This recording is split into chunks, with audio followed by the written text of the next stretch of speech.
Track looks good. Welcome to AjaxDowns. It is Wednesday, June 29th, the 8th day of the AjaxDowns quarter horse race meeting, and look at that race there. Look at that track there. Looking good. We had some rain in the area this morning, but the guys here do an amazing job, so I thought maybe it was listed as good when I first got here this morning, but I think it's going to be fast by first race post time at 1:30. We got a 9-race card today, and welcome everyone, and I hope you are out here coming out to the racetrack today. My name is Jennifer Morrison, and I am joined today by a special guest because Nick is away today, and Bill Talon is here to join me, and Bill's done the show with me a few times. Bill, of course, formerly with the Racing Form, Daily Racing Form, the Canadian editor for many years. A big race goer. He just told me about another track that he's visited. We'll ask him about that. Bill, thank you so much for joining us. I know you live here in Ajax. You love the quarter horse races. You're always here, and thank you for helping me out today. Always my pleasure, Jennifer.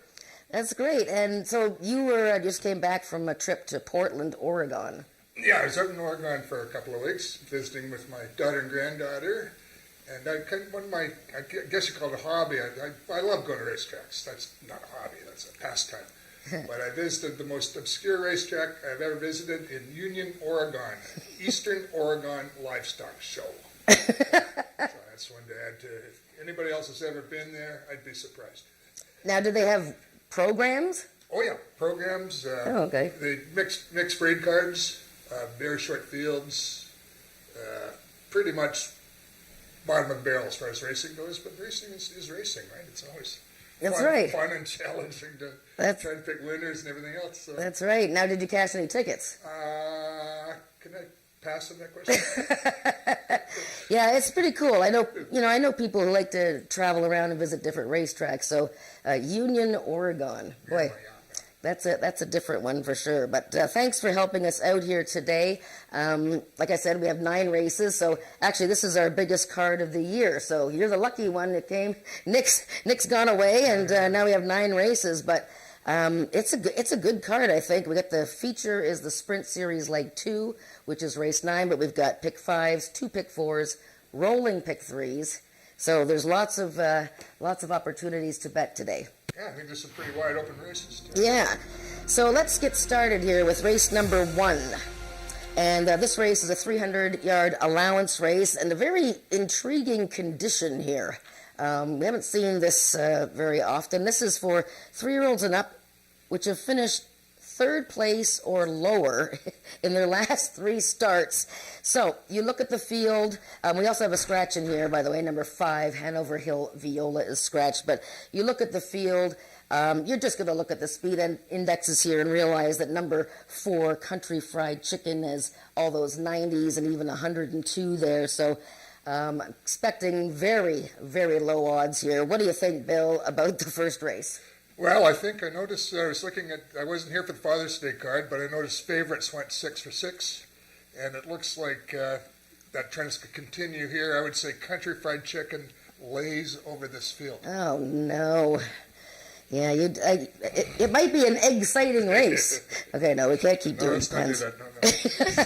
Yeah, I mean, it's not much to say about the first race. I guess if, we have a pick 3, so you might key the 4-horse Country Fried Chicken.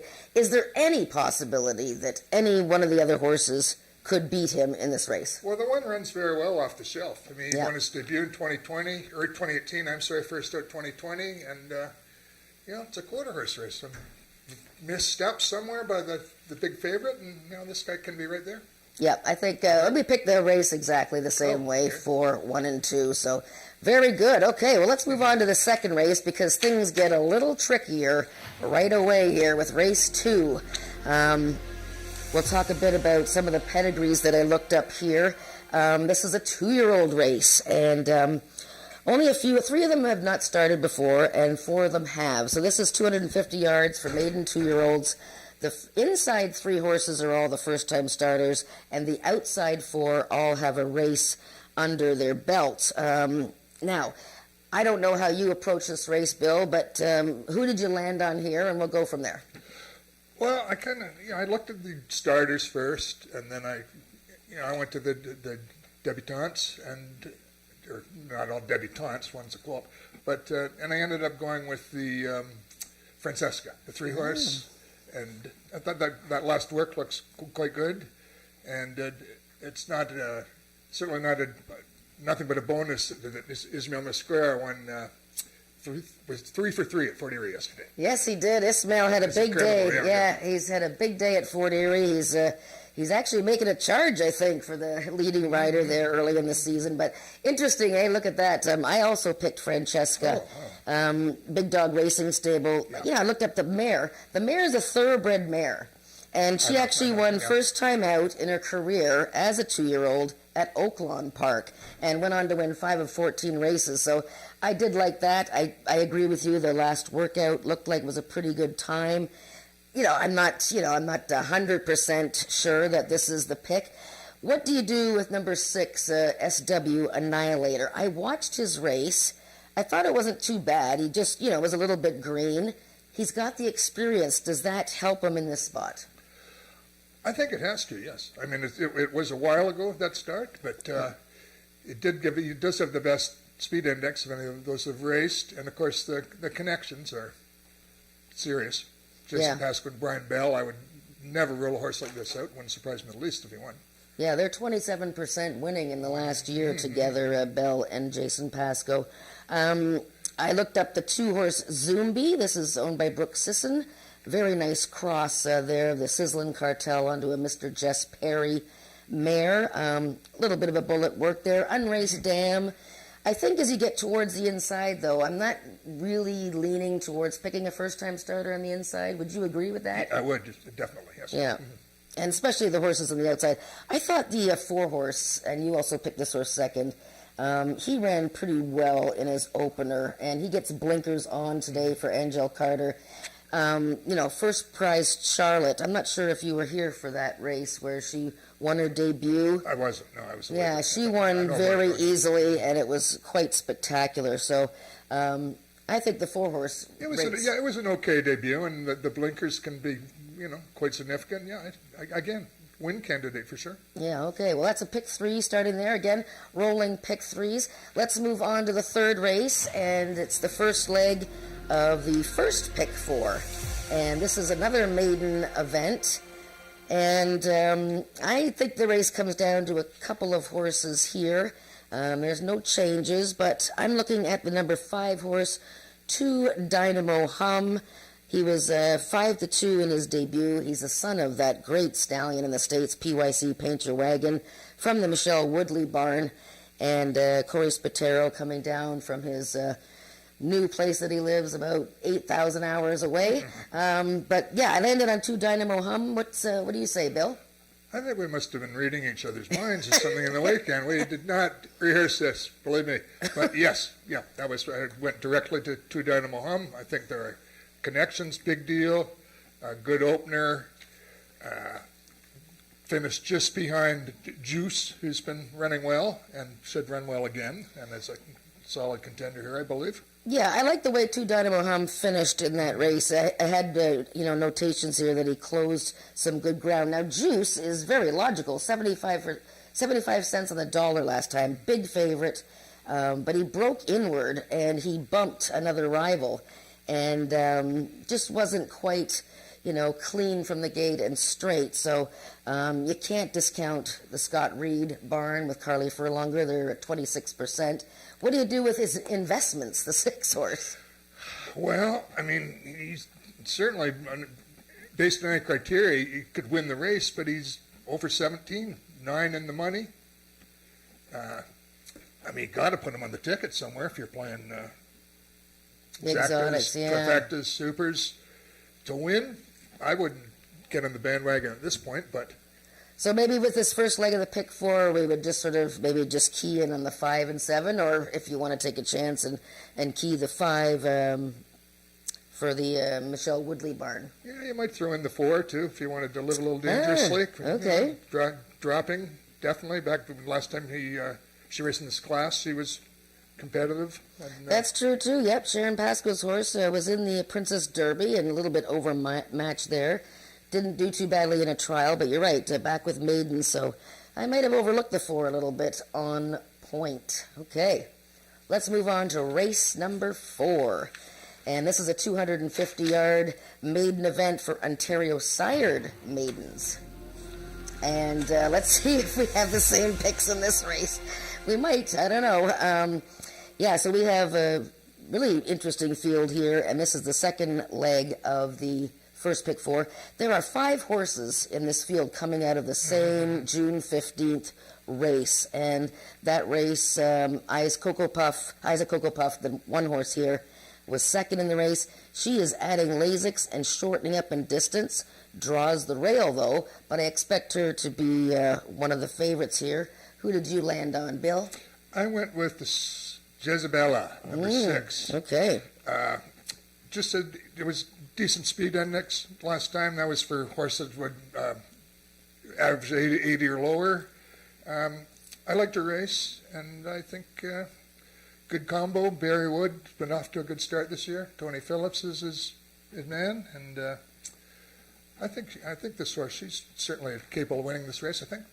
Yeah, I would agree. I picked her second. I like the way Isaac Cocoa Puff has run in all 3 starts, but it's funny, she was closing really well 2 starts ago, and then last time she led late and was caught by a James Bogart, Barry Wood horse. So she's going to have to fend off Jezebella here. You're right. I mean, competing against colts like down in Carolina, multiple winners last time. Before that, she was in a trial for the Princess Derby. So this is her 3rd start off the layoff, which could be a peak effort. Plus, she's back with maiden, so you could make a big case for her. Is there any other horses? I guess we seem to like the same 3 here. Well, there's not much to choose, really, between the 1 and the 2. Yeah. And the 3, I mean, 2 back, she missed by a nose, same types, and didn't run that badly last time. I wouldn't totally rule her out either. Might be a spread race. I mean, Jezebella looks like she's pretty strong here. But again, I'm leaning towards the 1, but maybe you have to use a few horses in the pick 4. Yes, I would think so, yeah. Okay. All right, let's go to race number 5. And this is the first leg of the pick 5 wager, which is 20 cents base bet. And really a popular wager. I think it was a couple race days ago where it didn't pay very much, but all the favorites came in.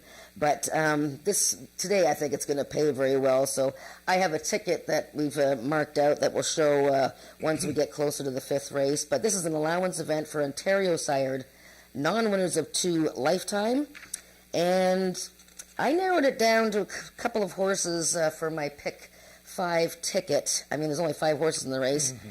I went with the 4 horse, Cold Kind of Star, because, well, first of all, he missed by a neck last time, so down in Carolina. And he's dropping slightly into an Ontario sired event. Which way did you go? I went the same way. So after one race of divergence, we're back on the same page. I made a little note I made in this horse is it started 9 times, but this is only going to be his 3rd start. No, I'm sorry, I got that wrong. Anyway, he started 9 times. He's coming out of the same race as Jezebella, so it might be interesting to see how Jezebella performs in the 4th. That's right, and it's always good. That's a good tip. It's always good to pay attention to the races as they go along. Right, yeah. To find out if there's perhaps a key race in the making. And, Cold Kind of Star, again, meeting slightly easier. I do quite like the 1 horse Up and Over. He has the rail post again, but didn't bother him last time. He's really sharp from the gate. Eddie Walton coming back to ride him. He was in an Ontario sired allowance event, and he tends to, miss by inches rather than, having that killer instinct. But I think he might be the horse to catch. My note I made on him follows what you said, Jen. He beaten less than 1 length 7 times. Wow, really? Okay. 11 races. And so he's always, is that a lot of bad luck? Is it a bit of reluctance involved? I don't know. Yeah. Look at it either way, I guess. Yep, for sure. The 3 horse Magic Flare, I've been expecting her to break through. I thought her first race of the season was great behind the Gelding the Raptor. She had a bad start 2 starts ago, and then last time, again, it was a bit of an awkward start, and then she was lugging in or shying. I'm not sure if she was shying from a horse outside of her I watched the replay. She just didn't keep a straight path. So we'll see how she does today. But I think the 1 and 4 there are the horses that I'm going to zoom in on for the pick 5 wager. Let's move to race number 6, and this is the start of the second pick 4, and it's a speed index race, 300 yards, and this is for horses with an average of 70 and under. So this is pretty much the lowest level you can get. So we have 4 maidens in the field, and then we have a couple of winners. So I'm just going to say one thing: shifting tides. I picked him both times. His last 2 starts. Last time he was 40 cents on the dollar. I thought he was the biggest sure thing of the whole season, and he just didn't break well, and got beat by Chicks Got Me Wondering, who was a maiden in that last start. And so I was a little bit annoyed with shifting tides that day. He's from the rail. I didn't pick him in the top 2. Who did you pick? I went with the outside horse. Ah, okay. Red and Wild Signature, only 2-time winner in the field, beat several of these last time, and why not? I mean, I think there's several other possibilities, but I'm leaning his way for sure. Yeah, Red and Wild Signature. Actually, it was her and Signature Eyes that finished first and third, both owned by Howard Walton, both by the Thoroughbred Stallion Signature Red. And interestingly enough, June 22nd, they both worked 660 yards. Oh, really? In 37 and change. So that's because we have a hook race coming up. Our first official betting hook race coming up on July 18th, I believe it is. Sorry, 17th. That's the Craft Brewery Day. It's the Sunday. So looking very much forward to that. So we'll see how those 2 signature horses did. I picked Red and Wild Signature as well. We're a little bit different with our second and third picks here.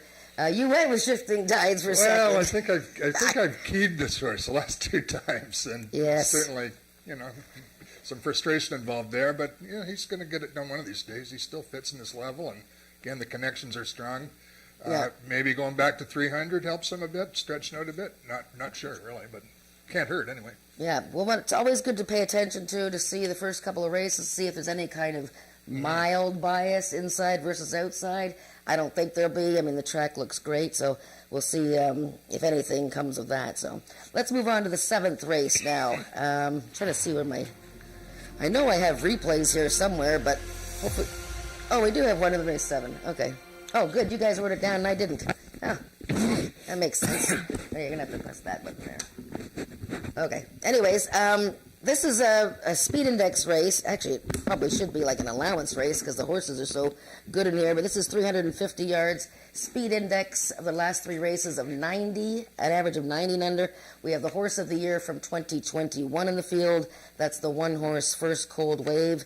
And I'm going to show his race because he's racing again against Had to Be Relentless, the 4-horse. They have a rematch here. Now, Had to Be Relentless is actually, before that, had won his previous start and was disqualified.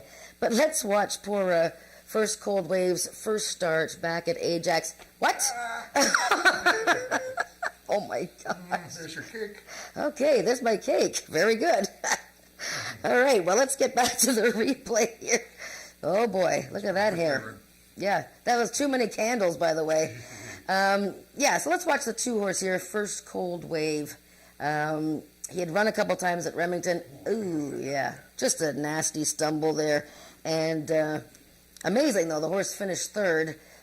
In between 2 very good horses, Had to Be Relentless on the rail, Twixt of Fate from the Michelle Woodley barn. And Brian Bell just sort of takes him out here because he knows the horse, you got to sometimes worry that maybe the horse grabbed a quarter or maybe got a little boo-boo there. But he seemed to be just fine, but tough start, and you're not going to win with that kind of beginning.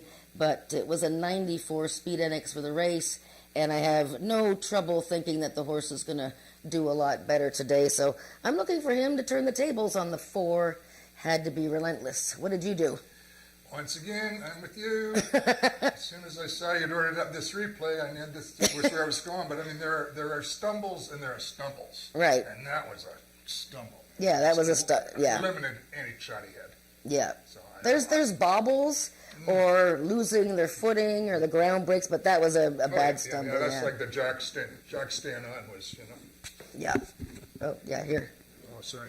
Yes. Yeah, so I think had to be relentless. I picked second, you picked him third, and I gave Mom's Extravagant Heart a chance there. Third start off the layoff to hit the trifecta. Well, as you can see, I give Sugar Man Soleil a good shot too. He's a real hard knocking type of horse. I mean, you know, they're 56 starts, 35 in the money. Yeah. Opener was at 110. He seems to be able to run any distance pretty much. Almost never runs a bad race, that horse. And he's 9 years old. Yeah, he's a wonderful dude. Okay, let's go to race 8 now. And this is an allowance race, 300 yards. We have a scratch here of the one horse, Achilles TLC. So we are left with a field of 6. And I like this little race because there's some really nice, promising 3-year-olds in here. And you got to watch for these horses down the line. The Peacock Derby coming up in early fall. This is a non-winners of 2. I picked the 7 Cartel Valedictorian, the Bob Broadstock filly, who was very impressive winning first time out. And this is another race to watch earlier in the day, the maiden race with Juice, who was second, and 2 Dynamo Hum was third, behind Cartel Victorian. If one of those two impresses earlier in the day, all the better for her. What do you think of this 8th race, Bill? I acknowledge that Cartel Victorian is Strickland horse to beat. Having said that, I'm going to try and beat him with the 5, Dawn's Early Light. She won, I think that was the first race of the year she won. It was the first race of the year, And yes. since then, she's been in trial and under the Princess Derby. I liked another horse dropping under the Princess Derby today, so we'll see how that goes too. But take a little bit of a shot here with the 5 and acknowledging 7 Strickland horse to beat. Well, Dawn's Early Light did run the 91 in that season debut at her first start at Ajax Downs. Came back with the 87. And then the headwind plus the Princess Derby final, you know, that was just a sort of an overpowering field. So, sure, when I like Leaving You Shoes as well, you know, he's coming out of a really fast race with Memory of Griffin. Remember when he won he just went flying by all the horses that day? It was quite something. Now, this guy's been, you know, a little bit unlucky or just not on the right end of photos, right? I mean, he's been second or third 6 times in his 9 races. He's due to win, is what we tend to say. You've picked him third, but he needs to show that killer instinct. I agree. And now you like Fury.com. I picked her third. She's back, a little bit of a bobbling start last time. You know, she was in that peak of maturity, which was way too tough for her. Down in a nice spot last time. She was bet down to 5-2. Didn't think her start was that great. You like her to move forward today? Yeah, I mean, did I pick her? You picked her third. Sorry. No, you didn't pick her anywhere. I picked her Leaving Your Shoes. Oh, sorry. I thought you picked her. I'll talk about Fury.com anyway. Okay. I'm looking at the wrong picks. Those were pretty nice horses finished ahead of her last time. Night Leader's a nice Raptor, very sharp horse. Contender, for sure. Even a win candidate, even. But there's a number of them in here, I think, unless the 7 is just. Well, that's the thing. From the debut, then it's all over. You might want to, do you key the horse, or you just use all of them maybe and pick 4s or your pick 5. So, it's a pretty competitive race, that 8th race. A little bit tricky, we'll say. Let's go to the feature now. The 9th race is the second leg of the Quarter Racing Owners of Ontario Sprint Series. It's a 3-race series, and the winner by points gets an award at the season's awards next year, and it's worth $20,000. The first few finishers of the first leg are in here. We have a scratch of the 1, Maryland Magic. So Maryland Magic will not go. That brings Feisty Icon to the rail, and we'll just get race 10 up there. We'll get the right horses for race 9 up there on the screen. Okay, so we're both on Carneros here. He won the first leg of the Sprint Series, and never mind that, he came back on June 1st and ran a super second of the Peak of Maturity. I'm showing that race, I think. What am I showing, boys? What race am I showing here? Okay, let's show that one. Let's show Carneros. What race am I showing here? I don't know. There we go.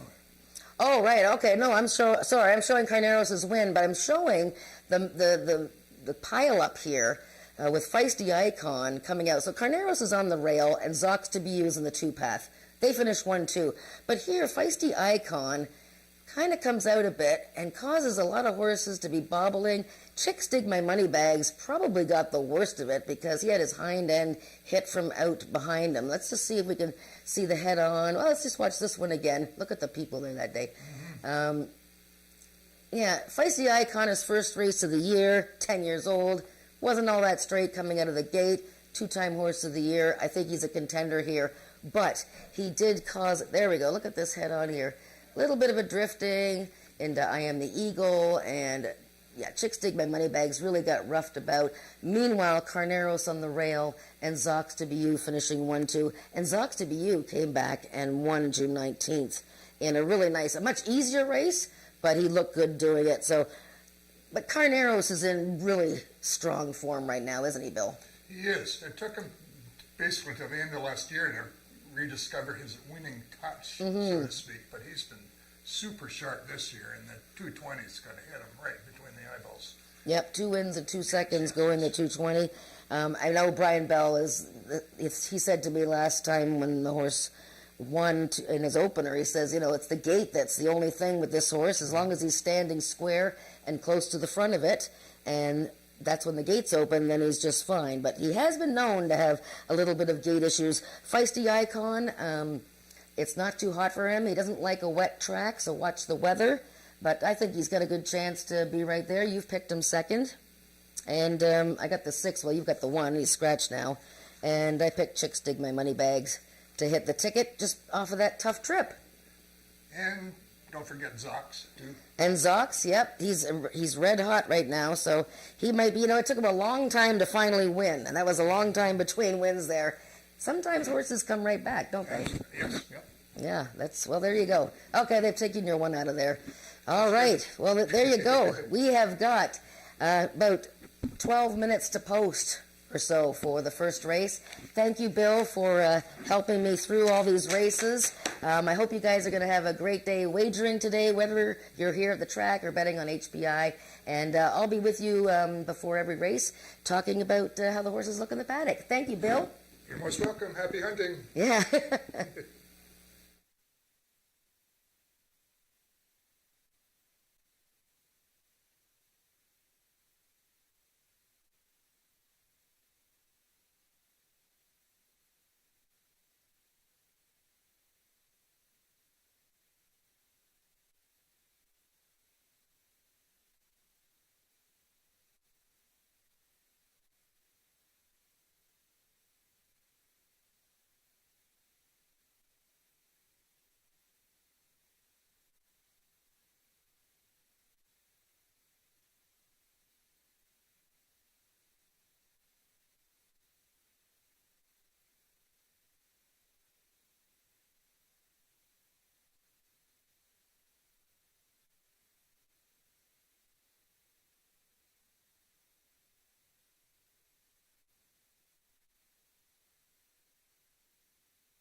Ladies and gentlemen, good afternoon, and welcome to AjaxDowns for this afternoon's live card of racing, and welcoming all the people live in attendance and from all the people streaming in from across the globe.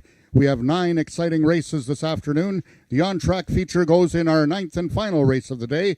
It's the QROOI Sprint Series number 2. That's for 3-year-olds and upward. They'll be running for a purse of just under $20,000. Approximate post time for race 9 is at 5:06 p.m. If you can all turn to your programs to race number 1, I will take you through the program with all of the changes and or corrections. In the first race, we have a vet scratch in your program. Scratch the number 5 horse, Hanover Hill Viola. Number 5, Hanover Hill Viola, is a vet scratch. And in that first race, we have the following overweights. Number 1, Perry Funny Stephen, 5 pounds over. Number 3, Down Home Possum, 7 pounds over. Number 4, Country Fried Chicken, 3 pounds over. And number 6, La Jolla-6, 4 pounds over.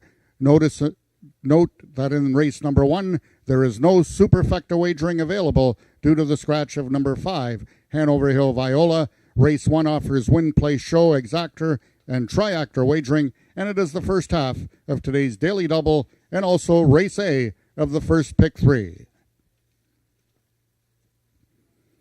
Race number 2, the following overweights. Number 2, Zumbi, plus 4 pounds. Number 5, Magic's Dynasty, 3 pounds over. And number 6, SW, an Inhalator, 6 pounds over. In race 2, we have the following blinkers on. The number 4 horse, a Dream to Build a Kiss On, will be running with the blinkers on. Race 2 is the start of another rolling pick 3, and there is superfecta wagering on race number 2. Race number 3, these are the overweights. Number 2, Caraway's Jenny Lane, plus 7 pounds. Number 4, On Point, 5 pounds over. As is number 5, 2 Dynamo Hum, 5 pounds over. And number 4, Investments, 6 pounds over.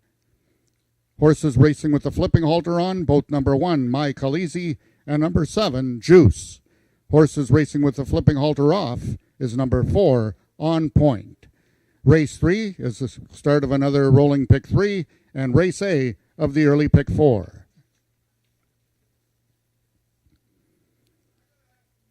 Race 4, we've only got the one overweight. That's number 4, Azure Lena, 4 pounds over. Also note that the number 1 horse, Eyes a Cocoa Puff, will be running on first-time Lasix. That's first-time Lasix on number 1, Eyes a Cocoa Puff. Also running with the flipping halter on in race number 4 is number 1, Isaac Cocoa Puff, number 5, Down Sullivan Street, and number 7, Caraway's Risky Lane.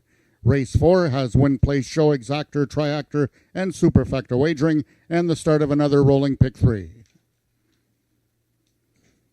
In the 5th race, just a couple overweights. Number 1, Up and Over, 5 pounds over, and number 4, Cold Kinda Star, 6 pounds over.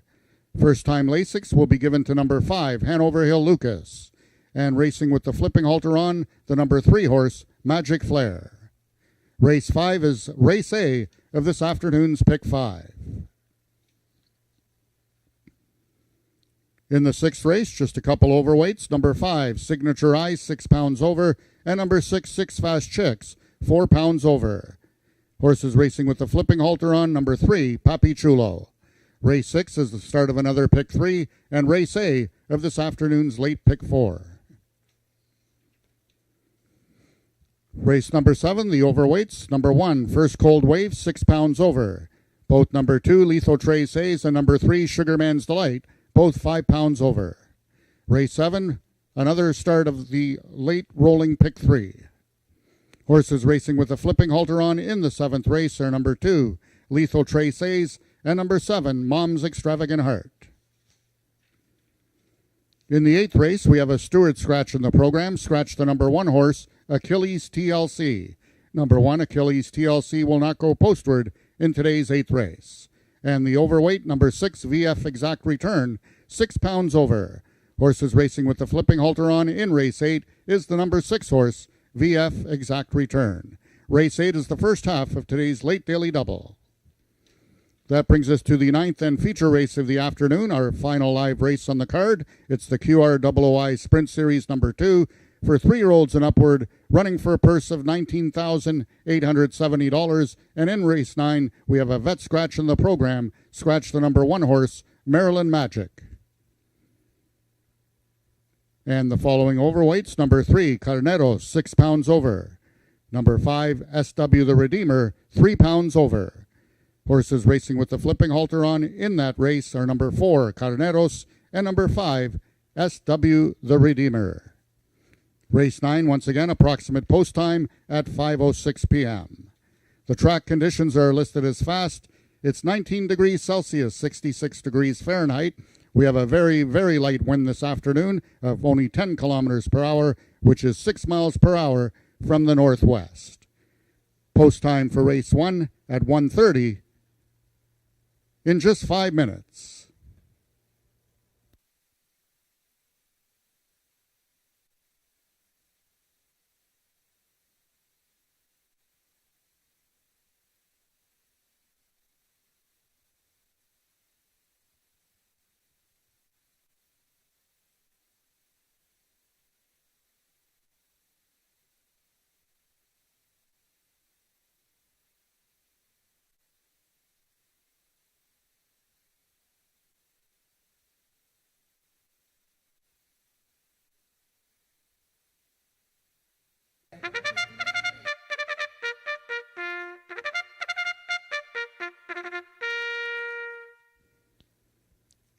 The horses are now entering the track for today's first race. It's an allowance for 3-year-olds and upward, which have finished third or lower in their last 3 starts at AjaxDowns, running for a purse of $10,000.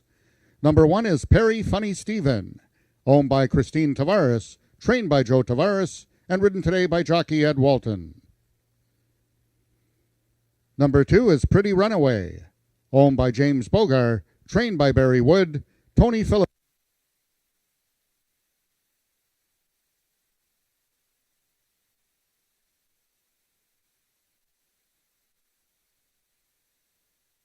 Down Home Possum is ridden today by jockey Miguel Nichols. Number 4.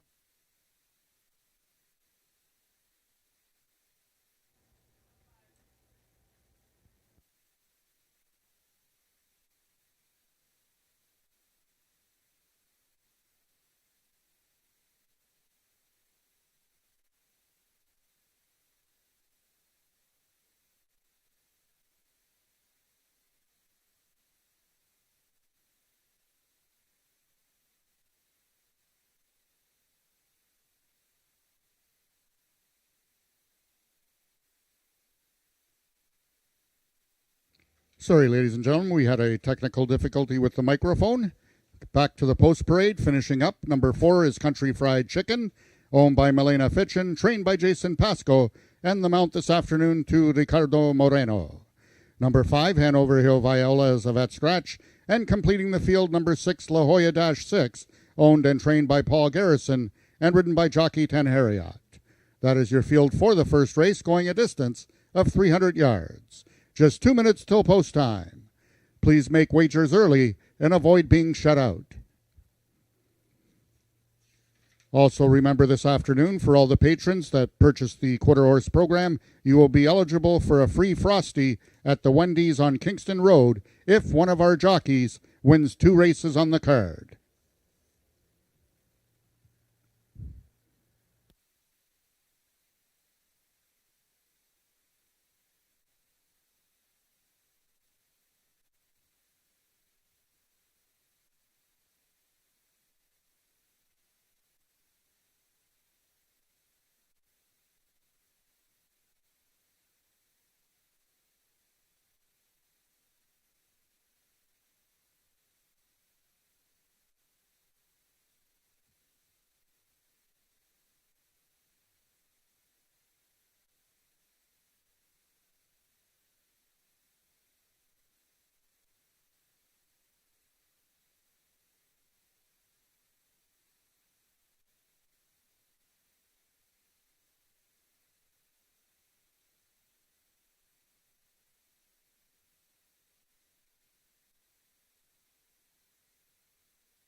All the horses are now approaching the starting gates.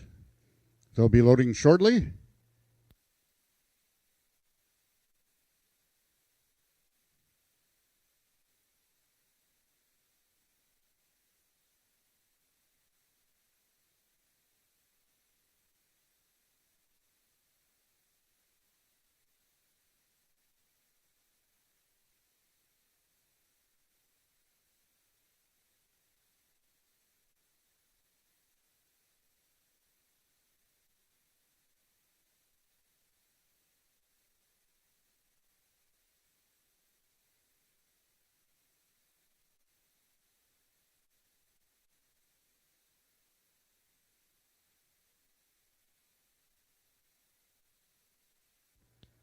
All the horses have now reached the starting point. It's post time.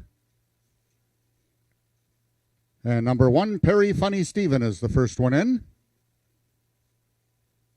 Next is number 3, Down Home Possum, one of 2 in the field for owner-trainer Paul Garrison. Number 4 is Country Fried Chicken, trying to give Ricardo Moreno his first picture of the 2022 season. 6 is La Jolla-6, and the last one going in, number 2, Pretty Runaway.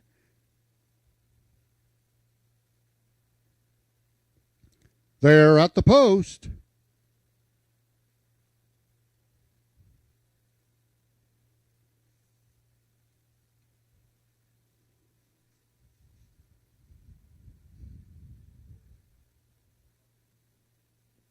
And they're off. Country Fried Chicken on the extreme outside. Towards the rail is Perry Funny Stephen, and now being taken over by Pretty Runaway. It's Country Fried Chicken, Pretty Runaway, and Perry Funny Stephen. Those three down to the payoff, but it's going to be Country Fried Chicken to win it. Pretty Runaway second, Perry Funny Stephen finished third.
The unofficial winner of the first race was number 4, Country Fried Chicken. Second was number 2, Pretty Runaway. Third, number 1, Perry Funny Stephen. And fourth, number 3, Down Home Possum.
Now entering the winner's enclosure is your unofficial winner, number 4, Country Fried Chicken, the bay gelding owned by leading owner Milena Fitchin and leading trainer Jason Pasco.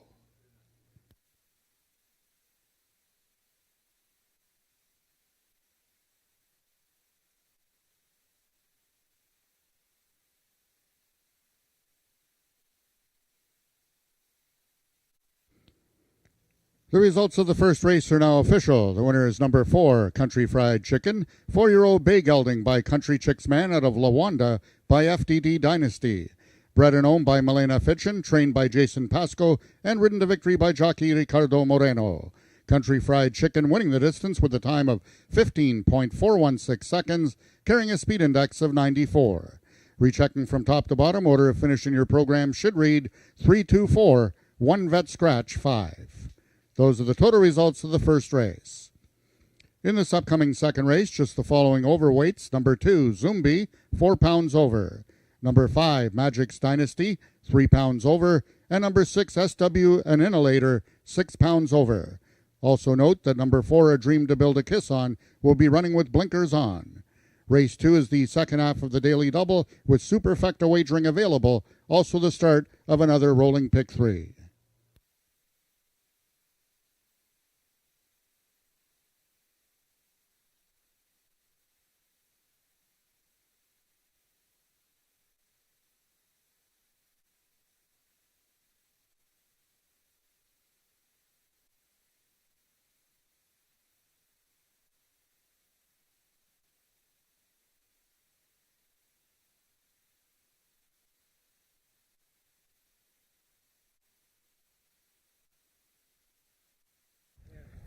And welcome to Ajax Downs on a gorgeous Wednesday here, June 29th. Nice crowd.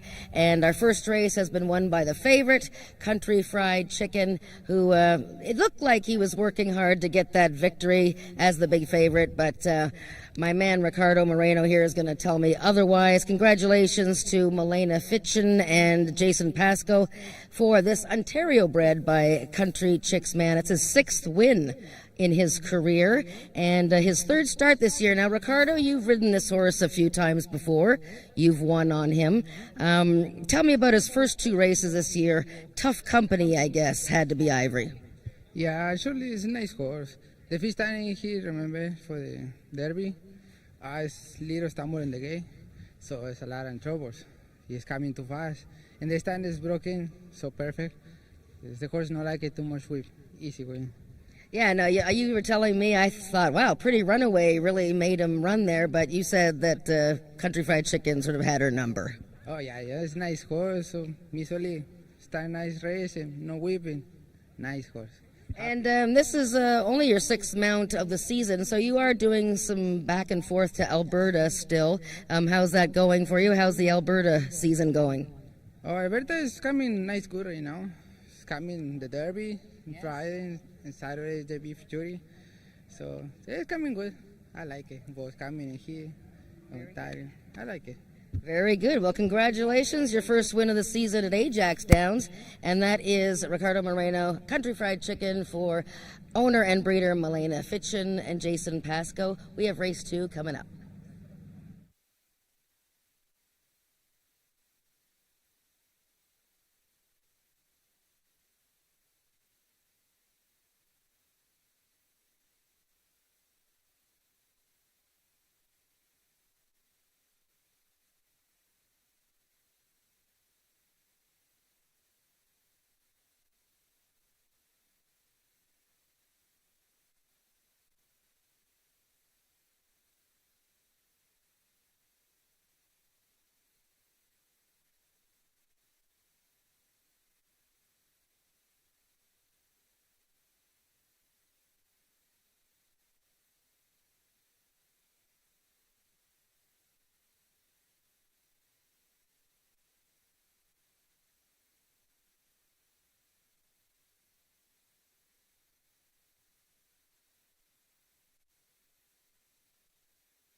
We have 12 minutes to race 2, and this is the start of another rolling pick 3. And this is a 250-yard maiden 2-year-old race. We have 3 first-time starters in post positions 1, 2, and 3.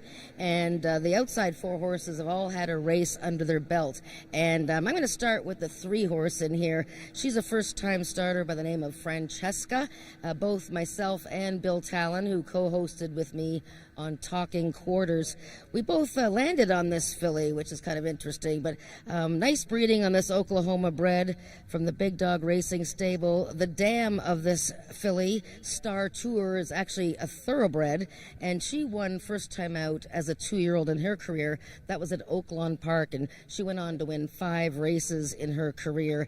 I like the workout times on Francesca. And so far, all these 2-year-olds are acting very well. You can see her right there, Francesca, and by a young sire, Highest Fire, a son of the very good Corona Cartel. So interesting, 5-1 on that horse right now, but it's still pretty early, and we're going to watch the horses as they head towards the gate. I'm also interested in the 6 horse, that is SW Annihilator.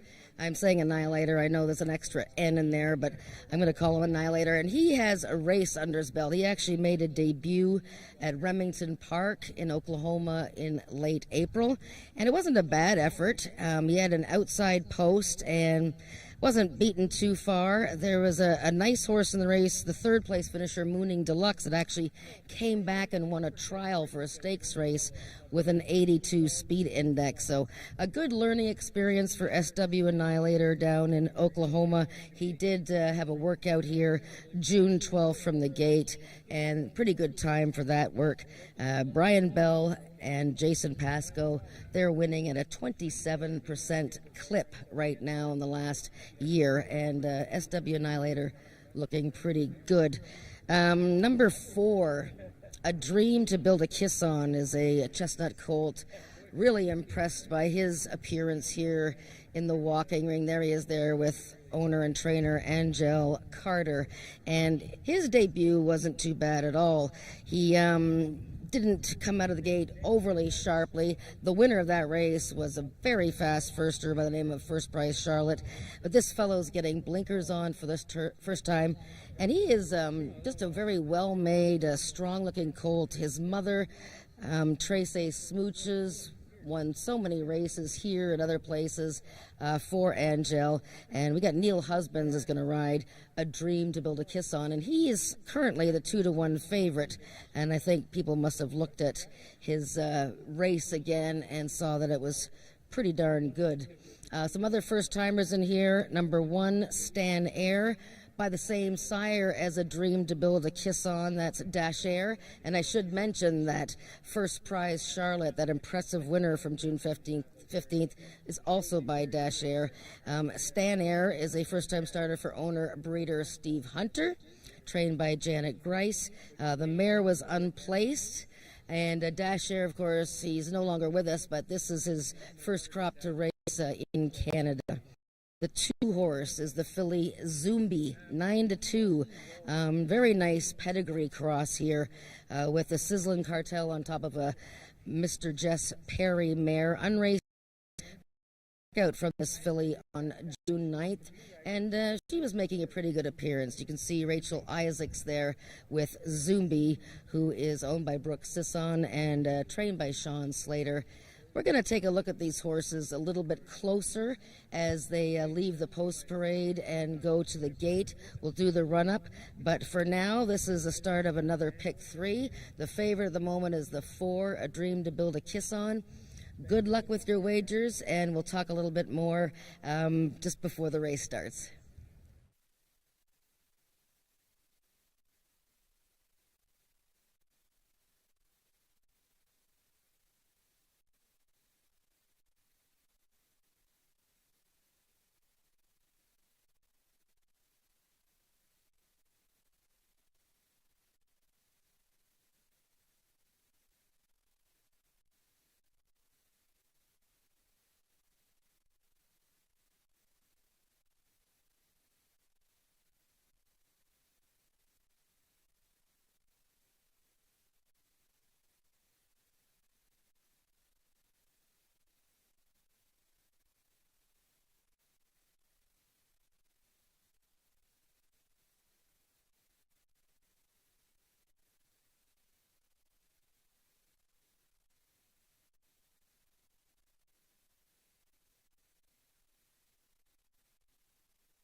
The horses are now entering the track for today's second race. It's for maiden 2-year-olds, running for a purse of $10,000. Number 1, Stan Air, owned by Steve Hunter, trained by Janet Grace, and ridden by jockey Norman D'Souza.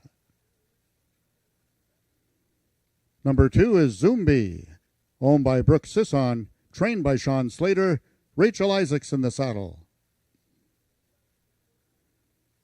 Number 3 is the Big Dog Racing Stables Francesca, trained by Carol McIntyre and ridden by Ismael Mosquera. Number 4 is Angel Carter's A Dream to Build a Kiss On, the Mount Tennille Husbands. Number 5 is Magic's Dynasty, owned by Malena Fitchin, trained by Jason Pasco, and ridden today by jockey Ricardo Moreno. Number 6 is SW Annihilator, owned by Malena Fitchin, trained by Jason Pasco, the mount to Brian Bell. And number 7 is Seismic, owned by the partnership of Craig Spada and Matt Storms, trained by Craig Spada and ridden by Helen Vanek. That is the field for the second race, going a distance of 250 yards. 3 minutes till post time.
All right, the horses are getting close to the gate. The 2-year-olds are all very well behaved here.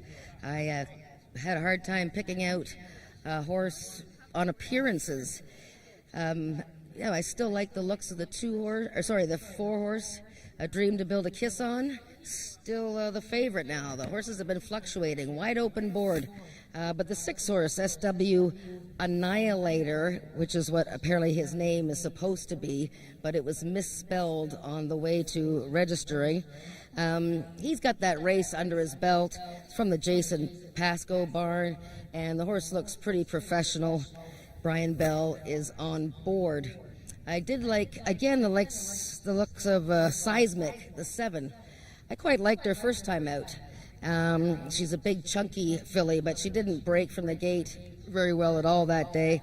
And she's come back looking very well, very focused and calm. So maybe a price play for your exotics. 1 minute to post for the second race.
All the 2-year-olds are now approaching the starting gates. They'll be loading shortly.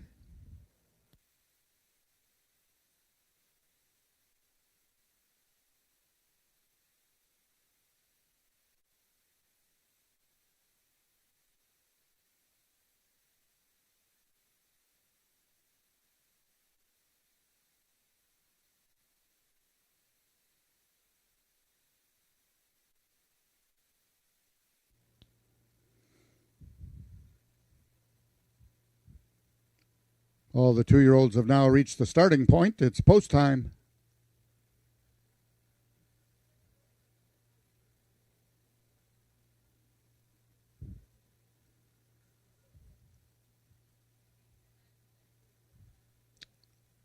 Number 1, Stan Air, is the first one in, one of 3 in this field, making their lifetime debut.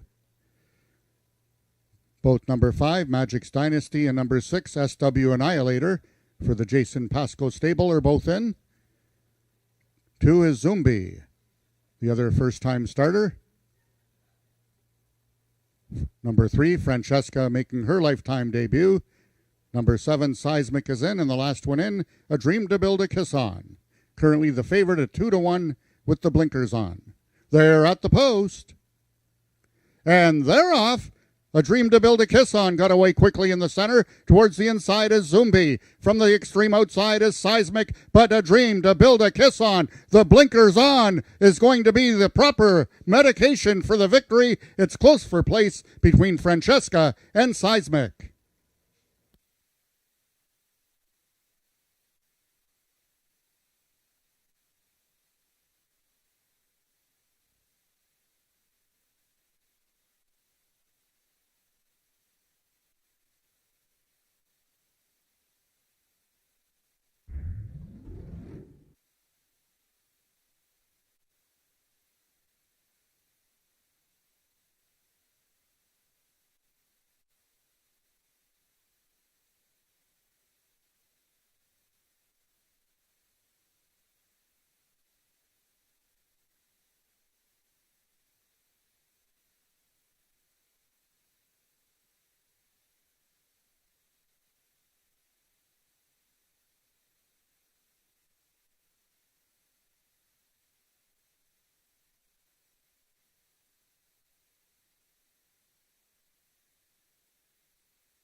The unofficial winner of the second race was number 4, A Dream to Build a Kiss On.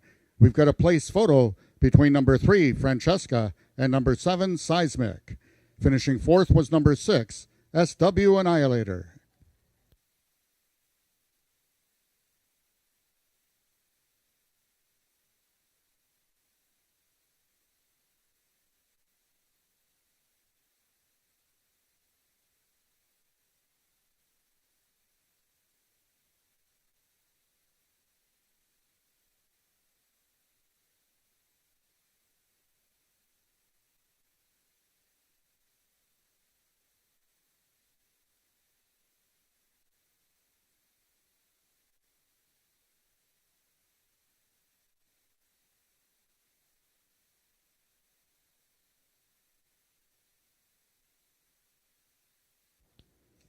In the place photograph, it was number 3, Francesca, finishing 2nd, with number 7, Seismic, finishing 3rd.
The results of the second race are now official. The winner was number 4, A Dream to Build a Kiss On, 2-year-old Chestnut Colt by Dash Air out of Trace A Smooches by Trace A's.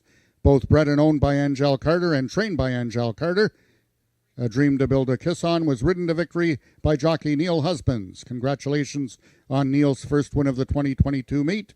A Dream to Build a Kiss On winning the distance with a time of 13.584 seconds, carrying a speed index of 83. Rechecking from top to bottom, order of finish in your program should read 562-1743. Those are the total results of the second race. In this upcoming third race, we have the following overweights. Number 2, Caraway's Jenny Lane, 7 pounds over. Number 4, On Point, 5 pounds over. Number 5, 2 Dynamo Hum, 5 pounds over. And number 6, Investments, 6 pounds over. Race 3 is the start of another rolling pick 3 and race A of the early pick 4.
Hey, how's the Puma shoes, man?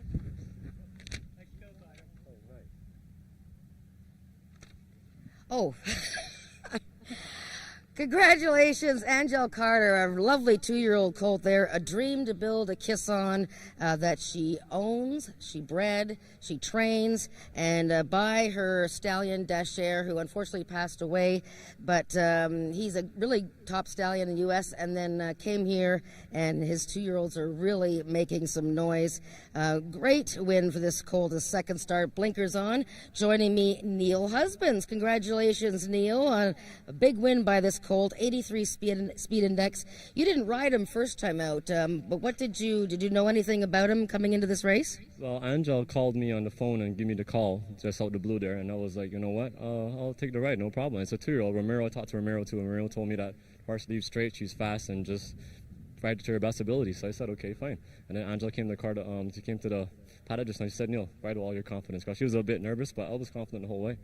And thanks for the win, and thanks Angela Carter for putting me on, and hopefully we can do some more. Well, you're a great interview. I only had to ask you one question. You talked for 10 minutes there. But very nice win, though. The colt was obviously very seasoned, and the blinkers must have helped him focus. Well, he was focused as a 2-year-old. I mean, and he was straightforward. He was good in the post parade, good to the gate. All the gate crew helped me out there, so that's really well too. And we have a good gate crew this year, and I'm glad just to be at Ajax this year. Very good. Well, congratulations, Neil. Keep it up. Nice win for Angel Carter's homebred 2-year-old Ontario bred, A Dream to Build a Kiss On by Dash Air. We have race 3 coming up.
13 minutes to race 3 here at Ajax Downs, and it's the first leg of our first Pick 4 wager today.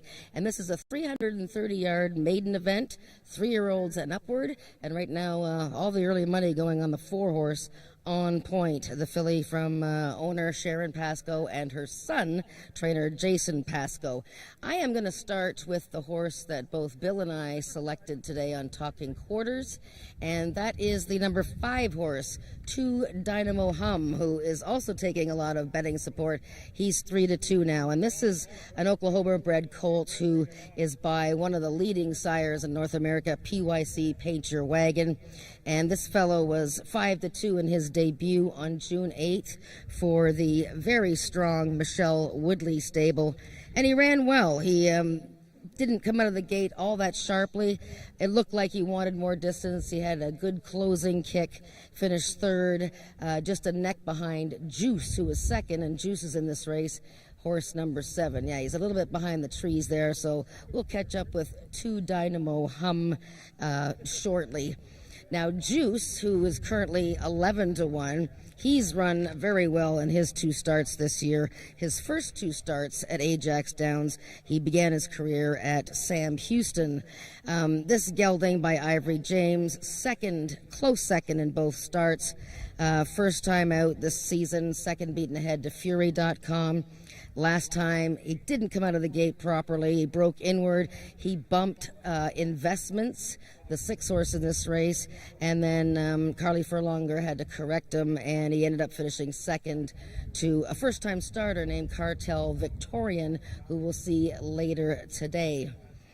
And number 6, Investments, the one I was just talking about. This is the fellow, always makes a great appearance in the walking ring. Just a beautiful horse. He's a 6-year-old maiden and has had 17 chances at his first career win, but he almost never runs a bad race. This year he's been 2nd twice and 3rd once. Brian Bell usually rides him, rode him last time, and they weren't even in a maiden race in that most recent start, June 8th. Finished 2nd to Awana Corona in a dead heat. The horse is, as you can see there, always on his toes, makes a great appearance. Just a fellow that you have to back up in exotics, exacta, trifecta.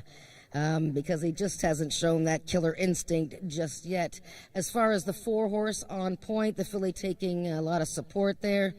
I guess the fans are liking the fact that she is back in with maidens. She was in the Princess Derby last time, finished 7th.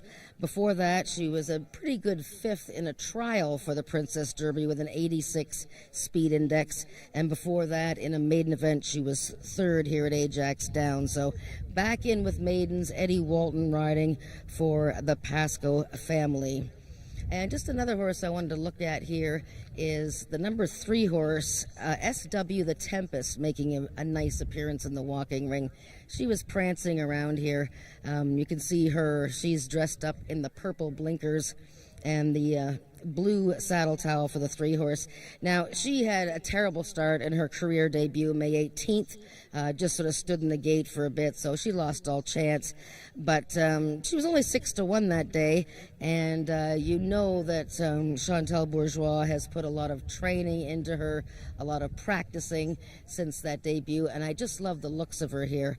She's by the stallion, Send a Candy Guy, and out of a Shazoom mare. And the mare Extravagant Moves was quite a good runner. So interesting 3 horse SW the Tempest, simply on looks. There's 9 minutes to post for the 3rd race. Again, first leg of the Pick 4. Try and pick the winners of the next 4 races. The base bet can be 20 cents, and you can use as many horses as you like. Right now, we got Investments. Now he's the favorite at 8-5, but I've gone with the 5 horse, 2 Dynamo Hum over the 7 Juice. Good luck with your bets.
The horses are now entering the track for today's third race. It's for maiden 3-year-olds and upward, running for a purse of $10,000. Number 1, My Khaleesi, owned by Emily Obu, trained by Jason Pasco, and ridden today by jockey Ismael Mosquera. Number 2 is Caraway's Jenny Lane, owned by the partnership of Wayne and Carol Proctor, trained by Wayne Proctor, and ridden by Miguel Nichols. Number 3 is owner-trainer Chantal Bourgeois' SW The Tempest, the mount to Cassandra Jeske. Number 4 is On Point, owned by Sharon Pasco, conditioned by Jason Pasco, and ridden by Ed Walton. Number 5 is 2 Dynamo Hum, owned by Richard Winsakabi, trained by Michelle Woodley, Corey Spataro in the saddle. Number 6 is the Big Dog Racing Stables Investments, trained by Carol McIntyre and ridden by jockey Brian Bell. And number 7 is Juice, owned by John Wilson, trained by Scott Reed, and ridden by Carly Furlonger. That is your field for the third race, going a distance of 330 yards. 3 minutes till post time. Race 3 is race A of the early pick 4.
The horses are now approaching the starting gates.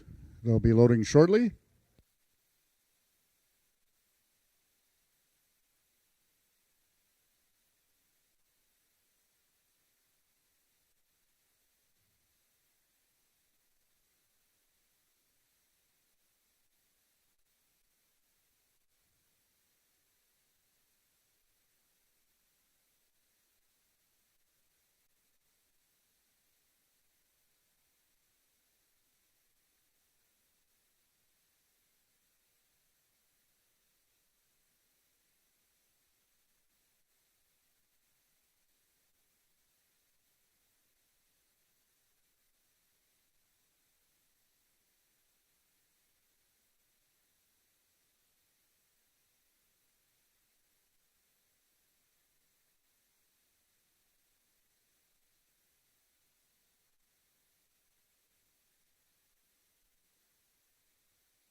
All the horses have now reached the starting point. It's post time.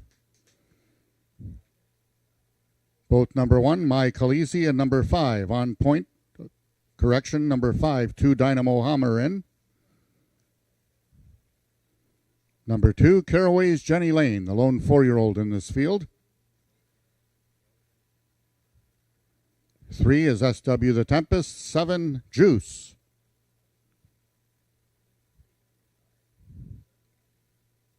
Investments goes in, the oldest horse in the field, and the last one in, On Point. Acting up in the gate is Investments.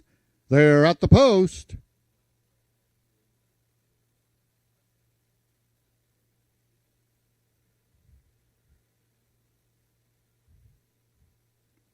Trouble with number 2, Caraway's Jenny Lane.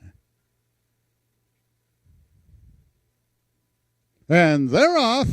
In the center of the track, that's SW the Tempest getting away nicely. To his outside is On Point, and towards the rail is My Khaleesi. SW the Tempest, My Khaleesi along the inside, and now On Point is coming through in deep stretch as they come down to the payoff. On Point's going to win it. It's a multiple horse for place. On the outside is Juice. On the inside is SW the Tempest.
The unofficial winner of the third race was number 4, On Point. We've got a place photo between number 7, Juice, and number 1, My Khaleesi.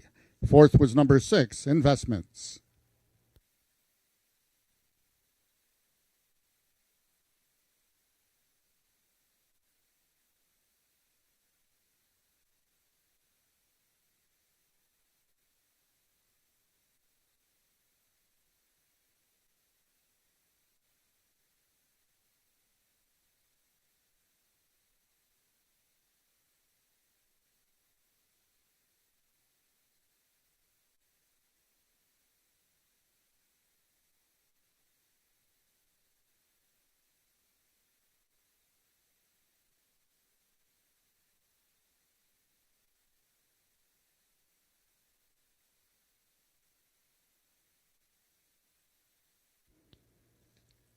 In the place photo, it was number 7, Juice, finishing second, with number 1, My Khaleesi, finishing third.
If I can have your attention, ladies and gentlemen, we have an objection in this third race.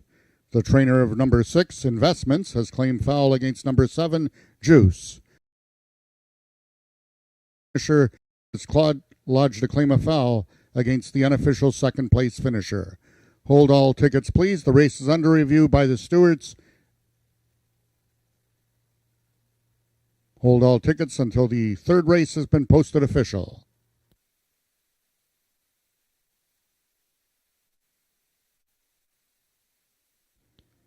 Now in the winner's enclosure is your unofficial winner of the third race, the number 4 horse, On Point. Owned by Sharon Pascoe and conditioned by Jason Pascoe. Ridden to victory by jockey Eddie Walton.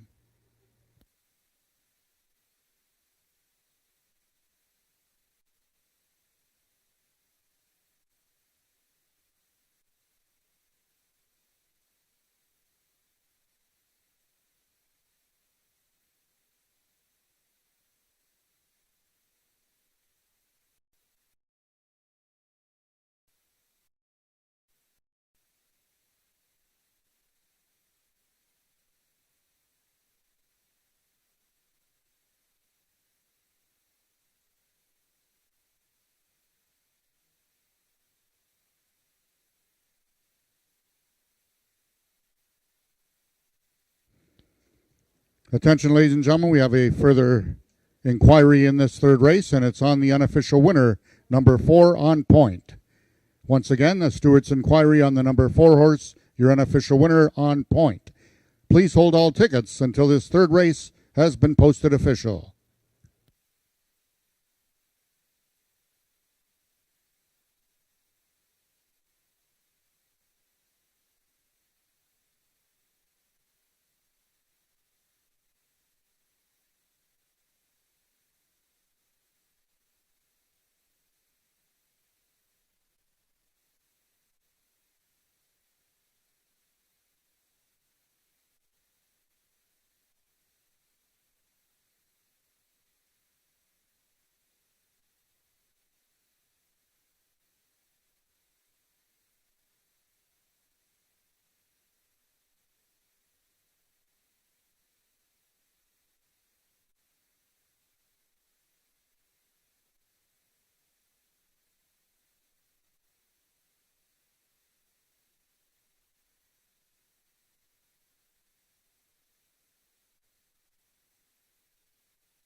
Ladies and gentlemen, if I can have your attention, please.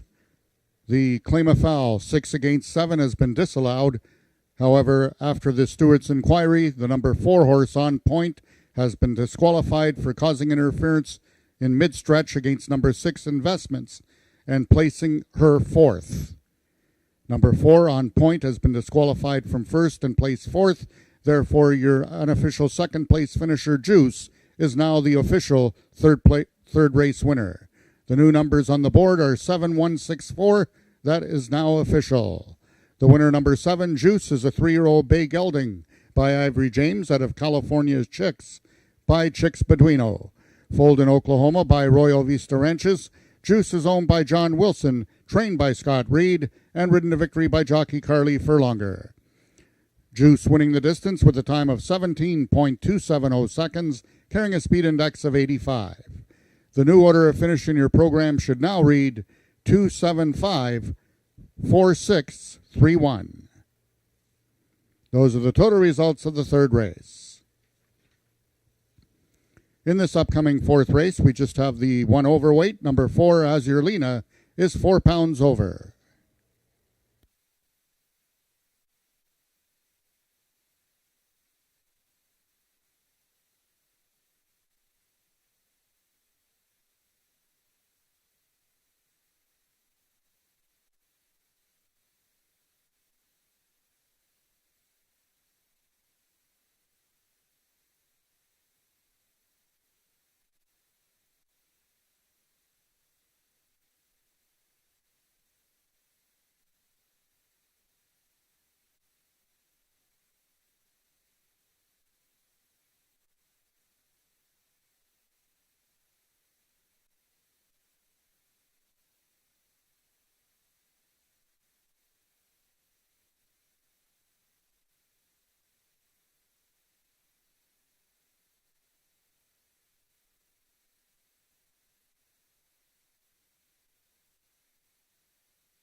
12 minutes to race 4, and just as a note, if you had bet the 7-horse, the favorite, Juice, in the previous race, that horse was now elevated to first place after the disqualification of the 4 On Point.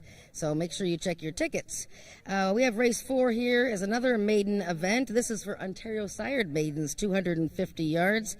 A nice prospect puff. Bourgeois. This is a 4-year-old filly who is adding lazy time. Let's take a puff for this year. Finished second in her most recent start when she led late at 300 yards. Now she shortens up. Previous race she was at 250 yards. Just came up short by a neck. The inside seems to be not too bad today. It's hard to get a read on it just yet after 3 races, but Isa Coco Puff, if she doesn't mind the rail and she comes out all right, she's certainly a contender in a field that I think is a little bit more wide open than the odds are showing us right now. And you can see she's eager to get going, and the gang there getting the saddle on her. Cassandra Jeske will ride her as per usual. The 6-horse is 2-1 second favorite, and this is the horse that Bill Talon, who was on the pregame show talking quarters with me today, made a very good case for here. He has picked Jezebella. She's James Bogar homebred with Tony Phillips riding. And she comes out of a speed index race against some multiple winning horses, including Down in Carolina, who won that race. She was only beaten half a length, and that horse has won like 5 or 6 races. Before that, she was in a trial for the Princess Derby and had a bit of an awkward start that day. And it's been a while since she's been in a maiden race. Her first 2 starts, she was against maidens last summer and finished second in one of them. So a bit of a class drop here for Jezebella, the 6-horse, and looking very alert there. And that's owner breeder James Bogar with her.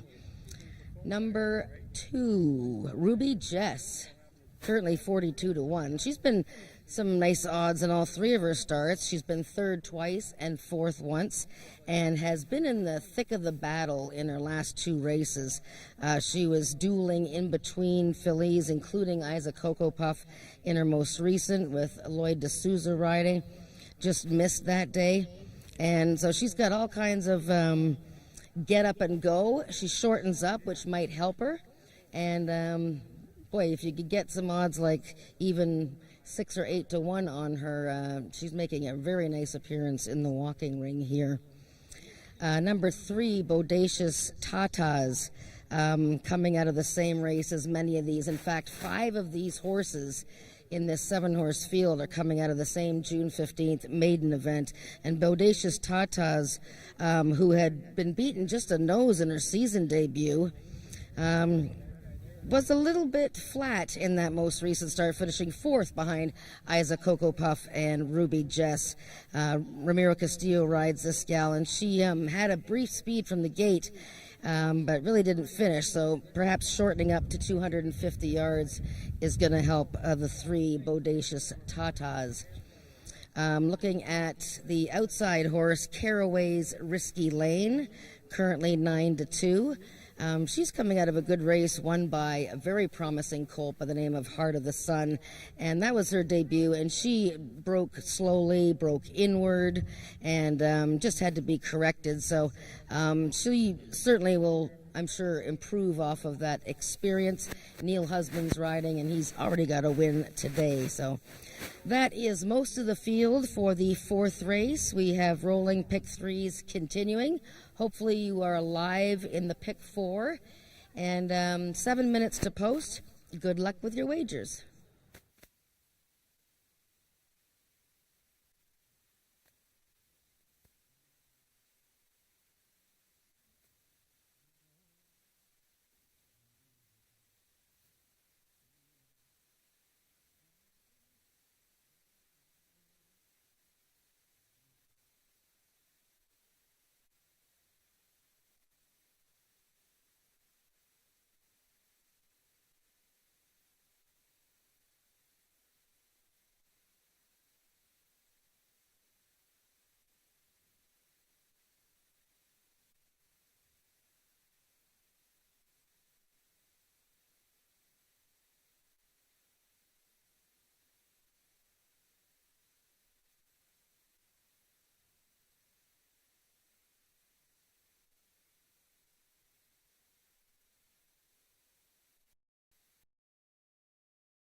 The horses are now entering the track for today's fourth race. It's a maiden event for Ontario sired maidens, 3-year-olds and upward, running for a purse of $12,000.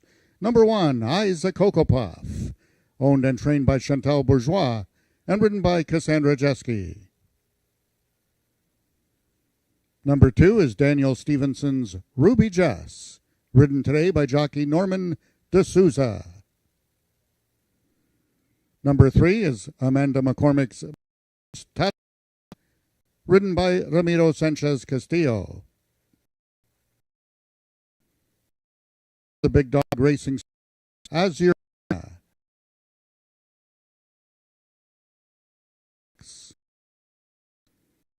Number 5 is Down Sullivan Street, owned by John Wilson, trained by Speed, and ridden by Carly Furlonger.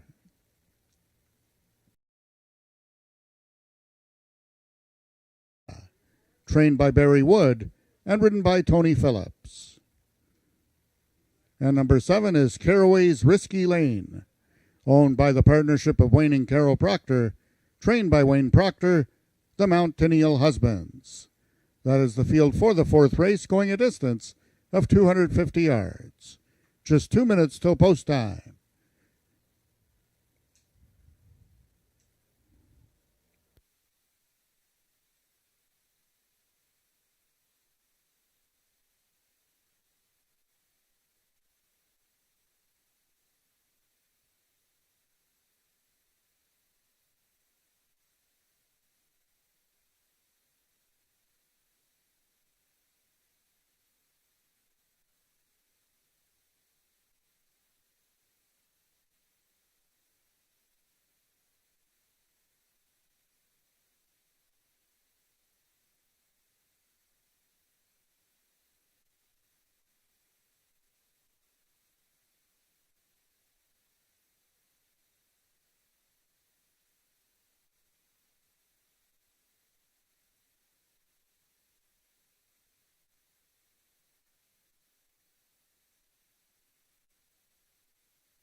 All the horses are now approaching the starting gates. They'll be loading shortly. We've just been notified that jockey Ismail Mosquera will be off his mounts the rest of the afternoon. There will be rider changes for jockey Ismail Mosquera. He will be off the remainder of his mounts. Race number 6.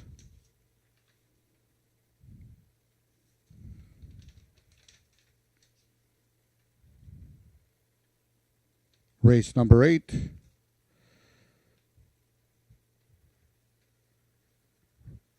Riders to be announced in both races 6 and 8. All the horses have now reached the starting point. Number 5, down Sullivan Street. First one in, trying to give Furlonger and Reed back-to-back winners. Jezabella goes in. Number 2, Ruby Jess is in. Bodacious Tatas. Number 4, Azurlina. One from the inside and one from the outside. The 2 left to load. Number 1, Isaac Cocoa Puff. The 8-5 choice on the board. And the last one in, the longest shot on the board, number 7, Caraway's Risky Lane.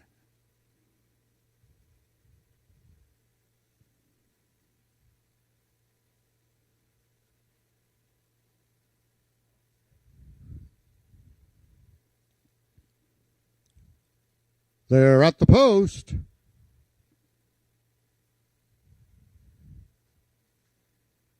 And they're off. Jezabella from the extreme outside. Towards the inside is Isaac Cocoa Puff. In the center of the track is Bodacious Tatas. It's Isaac Cocoa Puff now accelerating and leads it by 3. Isaac Cocoa Puff is a maiden no more. Wins it convincingly. A place photo between Bodacious Tatas and Jezabella.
The unofficial winner of the 4th race was number 1, Isaac Cocoa Puff.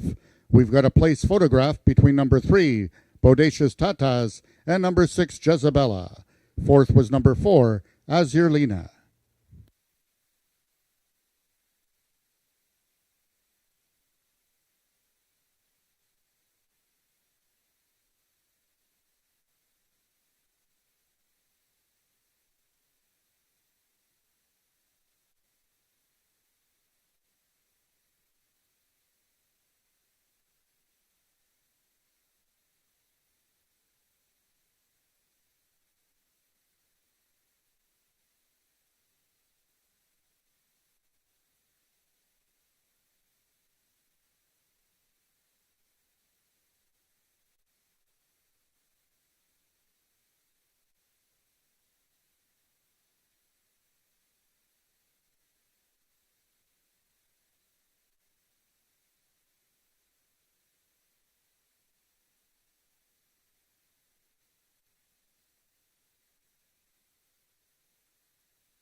Now in the winner's enclosure is your unofficial winner of the fourth race, number 1, Isaac Cocoa Puff.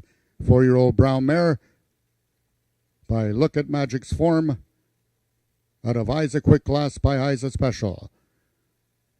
Cassandra Jeske is the winning rider, and winning owner trainer, her first on the 2022 season, Chantal Bourgeois.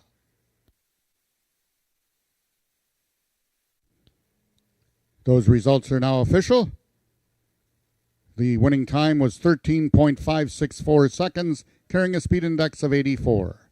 Rechecking from top to bottom, order finish in your program should read 152-4736. Those are the total results of the fourth race. In this upcoming fifth race, just a couple overweights. Number 1, Up and Over, 5 pounds over. And number 4, Cold Kinda Star, 6 pounds over. Note that race 5 is the race A of this afternoon's Pick 5.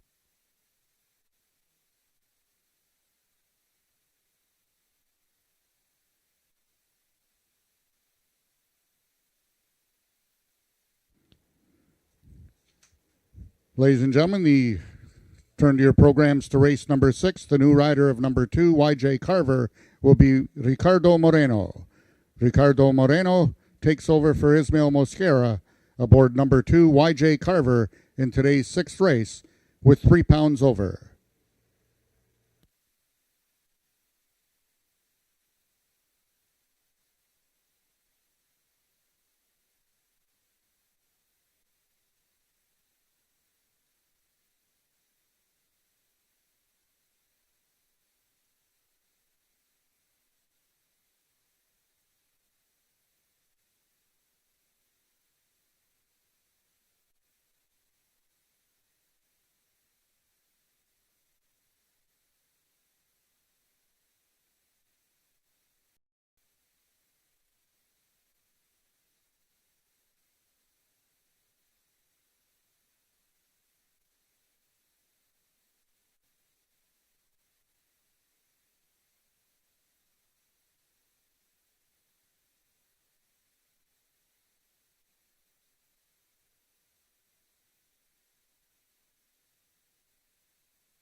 It's a sea of purple here. The purple people.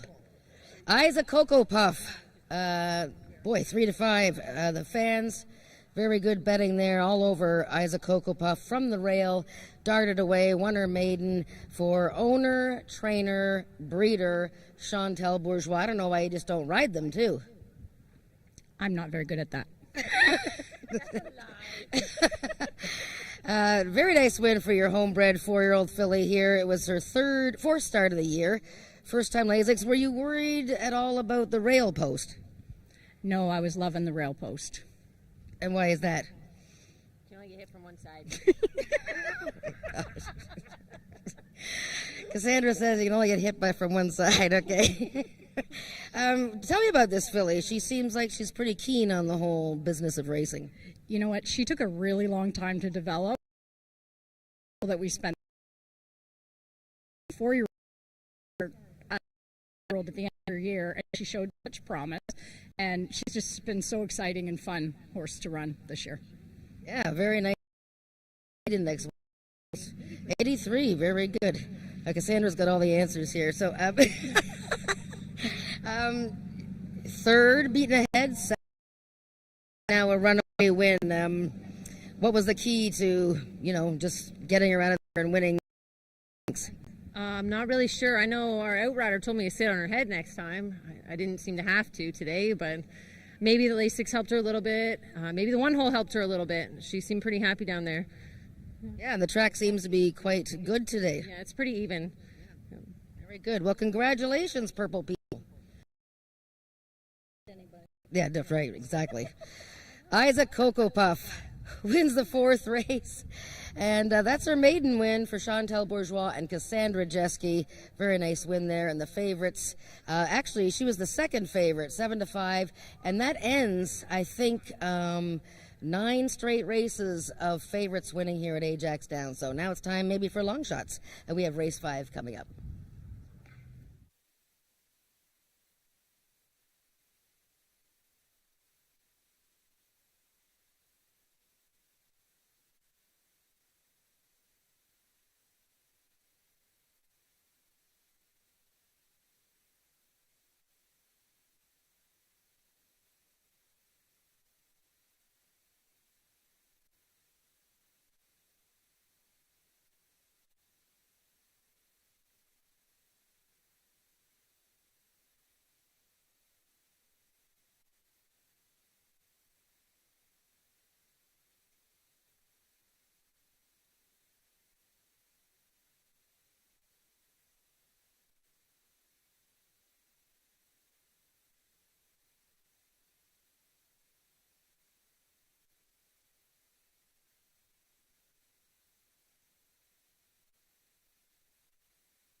Race 5 here, 11 minutes to post for an allowance event for Ontario sired 3-year-olds and up, non-winners of 2, and we are going 300 yards. And a big favorite on the board right now, the 4, Cold Kinda Star. And as I was saying in the last race, Isa Cocoa Puff was 7-5. She was actually the second favorite, and that ended a long line of favorites that went all the way back to Father's Day, when all 6 races that day were won by the favorite. So maybe we're going to get back on the favorite bandwagon again. We'll see. So Cold Kind of Star is an Ontario bred, as all of these are, but he has been racing in open company in his last couple of starts. This is a nice son of Cold Hard Dash. He was stakes placed last season. Had a bit of a slow start to this year. He was actually in an restricted Ontario bred race first time out this year and was outrun. And in his last 2 starts were speed index events. And last time he had his best race of the season, second beaten a neck with Brian Bell riding again to Down in Carolina, who has won like 5 or 6 races in his career. Now, Jezabella was 3rd in that race, and we just saw her in a maiden event finish 3rd.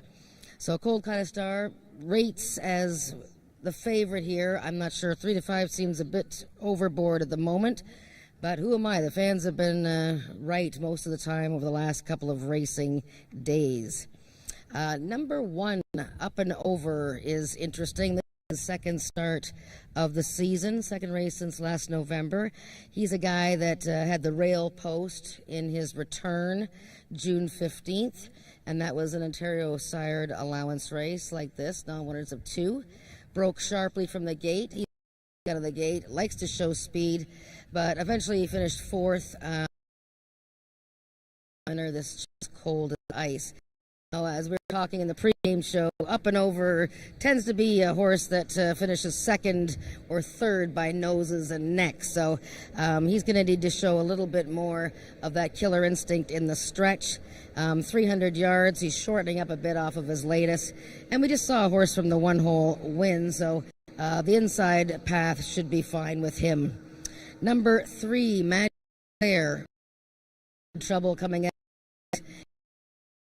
Last 2 starting here with a 2nd place finish to Raptor in an Ontario sired allowance race. She then jumped up at the start in her next race, and then last time broke awkwardly and then was lugging in, shying away from rivals on her outside. I wasn't really sure what she was shying from, whether it was another horse or a jockey waving the whip, but she hasn't gone forward this year like I thought she might have. You know, she had that 83 speed index last season. Still waiting for her to get onto form here, and that's for Craig Spada. Helen Vanek is riding. We'll take a look at the other 2 horses in the field. Number 2, I'm a Quick Corona. Pretty impressed by the appearance that he makes here. He's standing with owner and breeder James Bogar. He was 2nd in his career debut and then won his maiden June 1st by a nose. And one of the horses he beat that day was Isa Cocoa Puff, who just won her maiden. So horse to look at there too. I'm a Quick Corona. I didn't pick him in the top 3, but he can certainly be a part of the mix. And the outside horse is Hanover Hill Lucas. Currently, nobody likes him. He's 99-1, but I'm sure his odds will go down. He's, like the others, a winner of 1, but he actually didn't cross the finish line first that day. He was 2nd, beaten almost 4 lengths, and in his season debut, he was 7th of 7. He does add Lasix today for the first time for trainer Joe Tavares, and Kerr will be riding in this spot. So race 5 is the first leg of the pick 5, and I have set out a ticket that the boys and gals upstairs have shown on the tote board here on my $9.60 pick 5 wager. So good luck with your pick 5. It's a 20-cent base bet. We'll see how it goes leg.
Ontario sired 3-year-olds and upward, non-winners of 2 races lifetime, running for a purse of $13,000.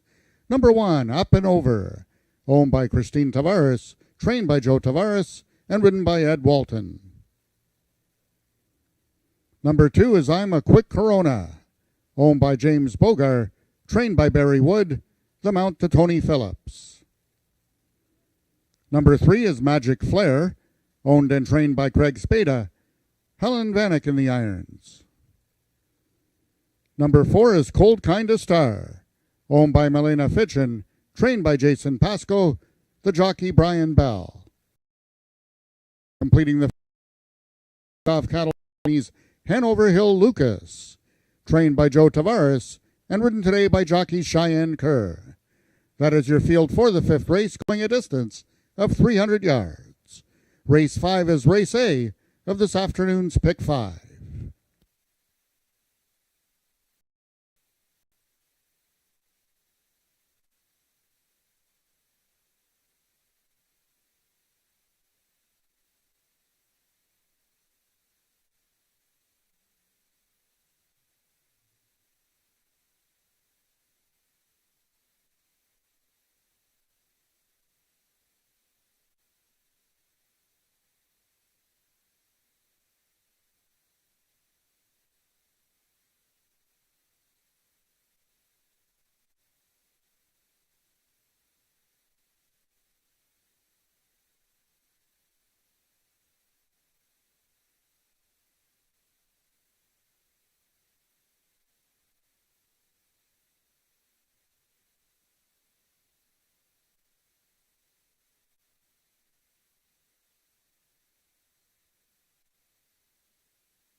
Just 1 minute till post time.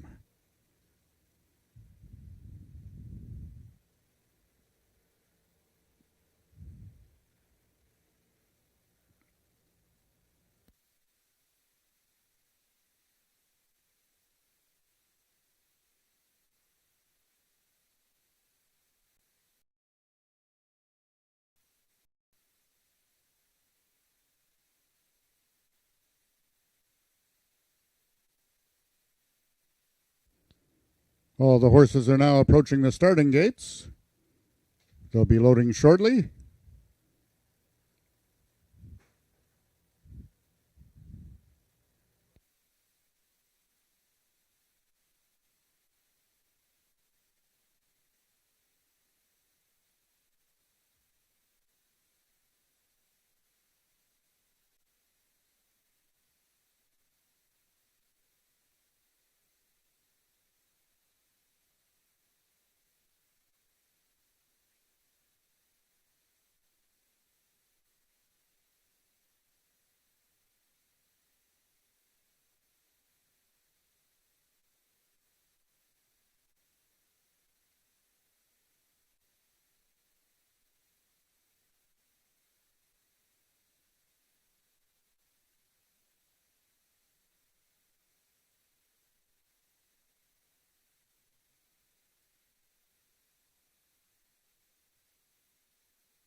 They're now entering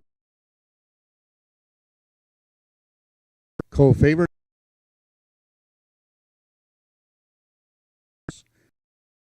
Corona. Number 3, Magic Flare, the lone 3-year-old filly in this field. 4 is Cold Kinda Star. Now went down to 4 to 5. The favorite on the board is Cold Kinda Star, trying to give Pasco his second win of the afternoon. Waiting on the last horse to load is number 5, Hanover Hill Lucas. The other trained by Joe Tavares. Longest shot on the board at 14 to 1. They're at the post. And they're off. Jumping at the start was Hanover Hill Lucas. Away quickly from the inside is Up and Over. Away second is Cold Kinda Star. And between horses is Magic Flare. It's down to those two. Cold Kinda Star and Up and Over. Cold Kinda Star wins it. It's tight for place between Magic Flare and Up and Over.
The unofficial winner of the race, number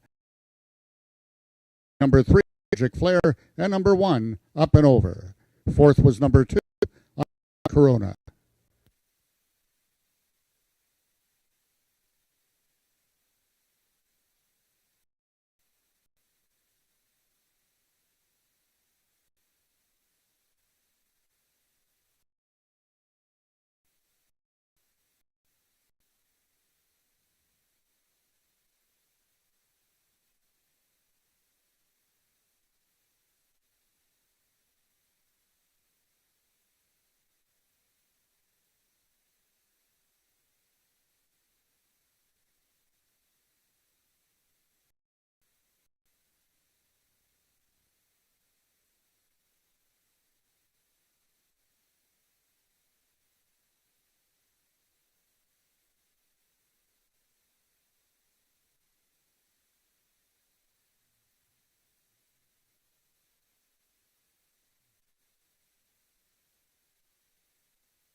Attention, ladies and gentlemen, we have an objection in this 5th race. The trainer of number 2, I'm a Quick Corona, the unofficial 4th place finisher, has lodged a claim of foul against number 3, Magic Flare, your unofficial 2nd place finisher. Hold all tickets, please. The race is under review by the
Attention, ladies and gentlemen, we have the jockey now riding number 4, Fury.com.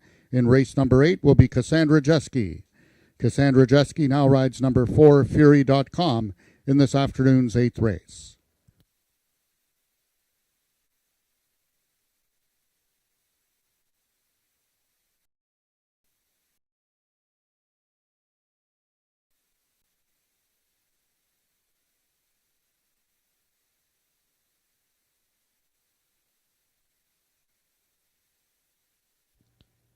In the winner's enclosure, that's your unofficial winner, number 4, Cold Kinda Star, giving Fitchin and Pasco their second win of the afternoon.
Attention, ladies and gentlemen, after a review of the video, the stewards have determined that there will be no change in the order of finish.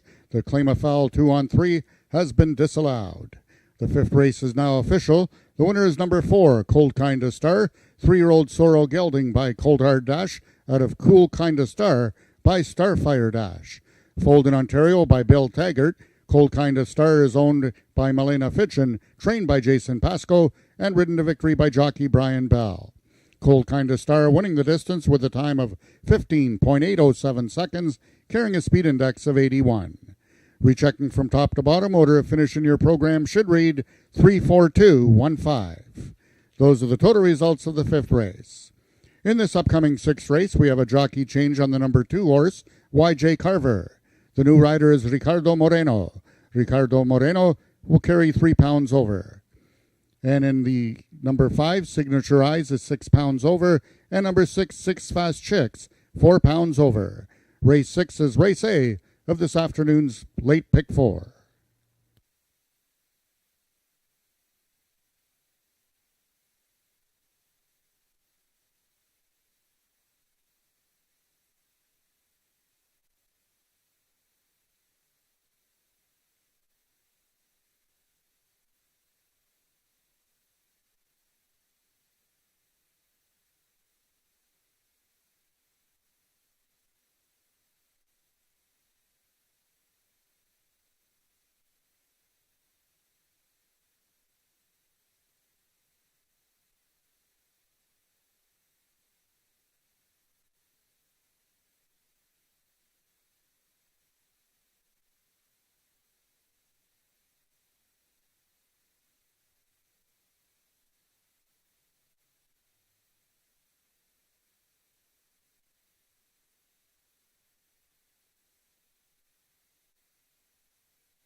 Race 6 is coming up here at Ajax Downs, the start of our final pick 4, races 6 through 9, and this is going to be a very nice pick 4 wager that ends with the second leg of the QROOI Sprint Series.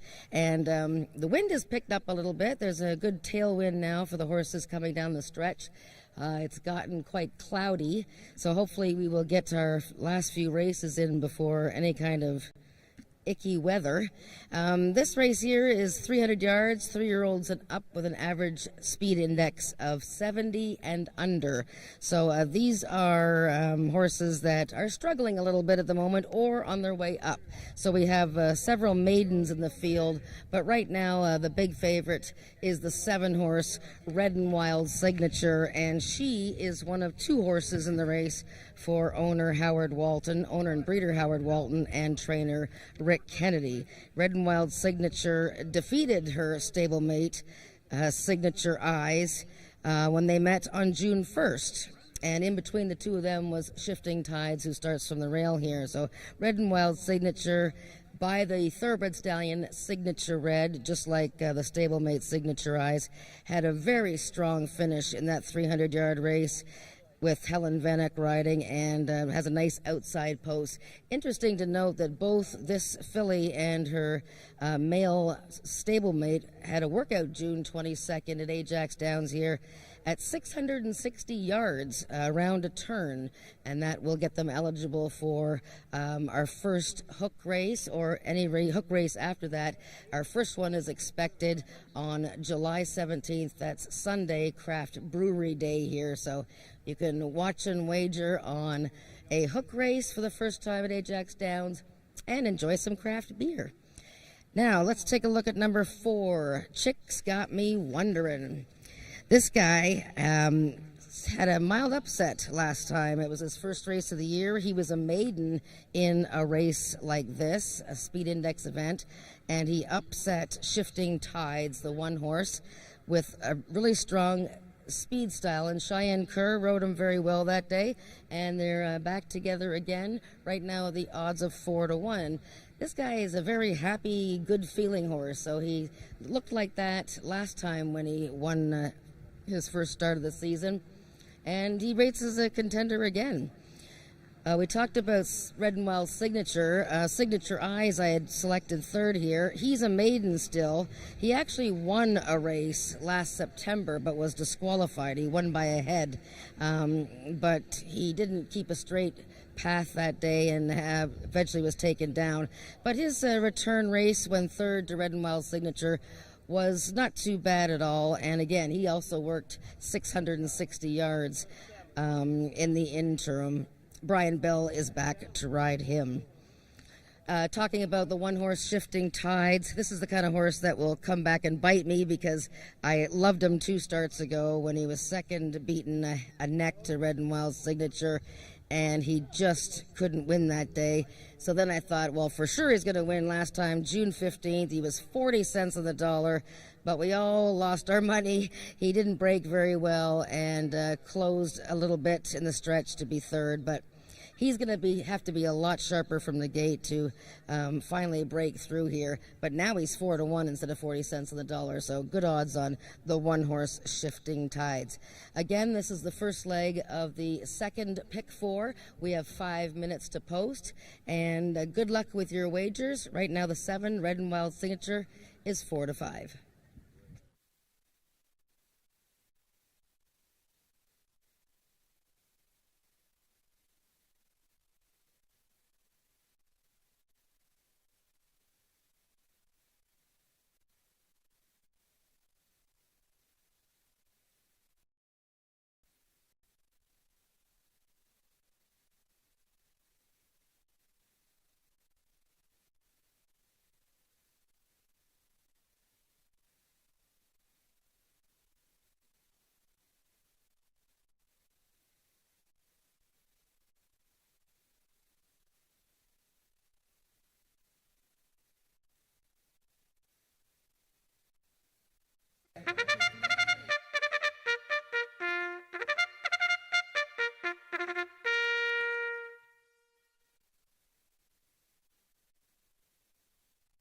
Sixth race, it's for 3-year-olds and upward, with an average speed index of 70 and under, running for a purse of $8,000. Number 1, Shifting Tides, owned by the partnership of Scott Reed and John Wilson, trained by Scott Reed, and ridden by Carly Furlonger. Number 2 is Y.J. Carver, owned by the partnership of Mick, trained by Carol McIntyre, and ridden today by jockey Ricardo Moreno. Number 3 is Papi Chulo, owned by Brooke Sisson, trained by Sean Slater, the Mount Ramiro Sanchez Castillo.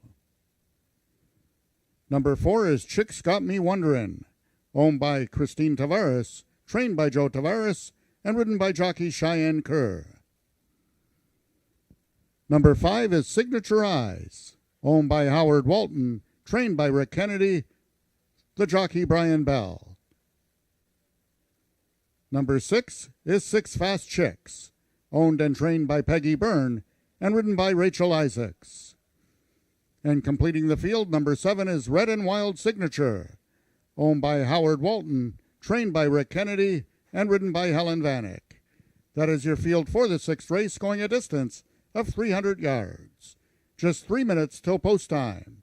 Race 6 is Race A of the late pick 4.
All the horses are now approaching the starting gates.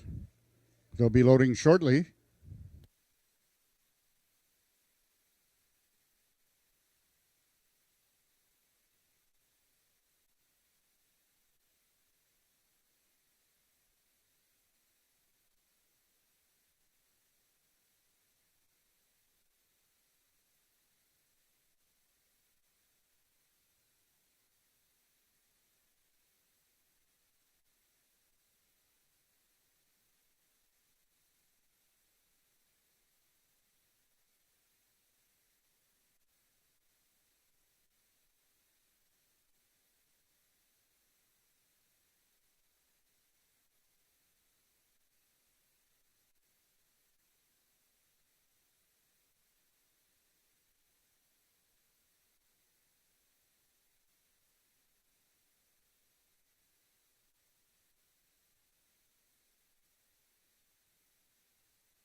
All the horses have now reached the starting point and they're loading into the gates. Number 1, Shifting Tides is in. Number 2, YJ Carver. Number 5, Signature Eyes. 6 is Six Fast Chicks. Number 3 goes in, Papi Chulo. Number 7 is Red and Wild Signature, the even money choice. And the last one in, number 4, Chicks Got Me Wondering. They're at the post. And they're off. Red and Wild Signature on the extreme outside. In the center of the track is Chicks Got Me Wondering. 2 is inside, both YJ Carver and Papi Chulo. It's Chicks Got Me Wondering in the center. YJ Carver along the inside. Those two coming to the payoff. YJ Carver wins it. Chicks Got Me Wondering was second. And Red and Wild Signature gets up for third. 247 unofficial in race 6.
The unofficial winner of the 6th race was number 2, YJ Carver. Second was number 4, Chicks Got Me Wondering. Third, number 7, Red and Wild Signature. And fourth, number 1, Shifting Tides.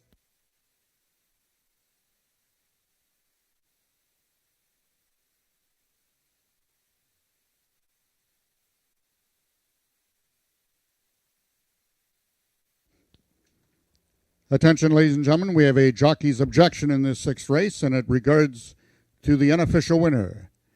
The number 1 horse, Shifting Tides, your unofficial 4th place finisher, has lodged a claim of foul against the unofficial winner, number 2, YJ Carver. Hold all tickets, please. The race is under review by the stewards.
Ladies and gentlemen, after a review of the video, the stewards have determined that there will be no change in the order of finish with the numbers on the board.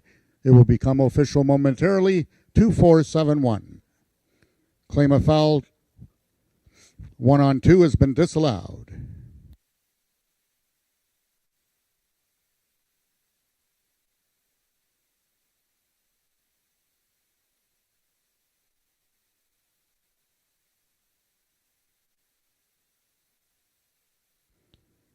Now in the winner enclosure is the number 2 horse, YJ Carver.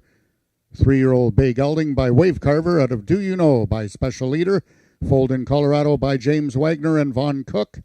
YJ Carver, owned by the partnership of Sam and Mitch Manuel and trained by Carol McIntyre. Congratulations on Carol McIntyre's first win of the 2022 season, and ridden to victory by jockey Ricardo Moreno, his second win of the afternoon.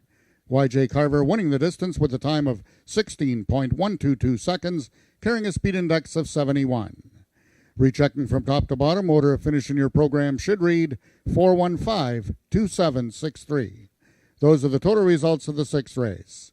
In this upcoming 7th race, the following overweights. Number 1, First Coal Wave, 6 pounds over. Both number 2 and 3, Lethal Traces and Sugarman's Delight, 5 pounds over. Race 7 is Race A of the late pick 3.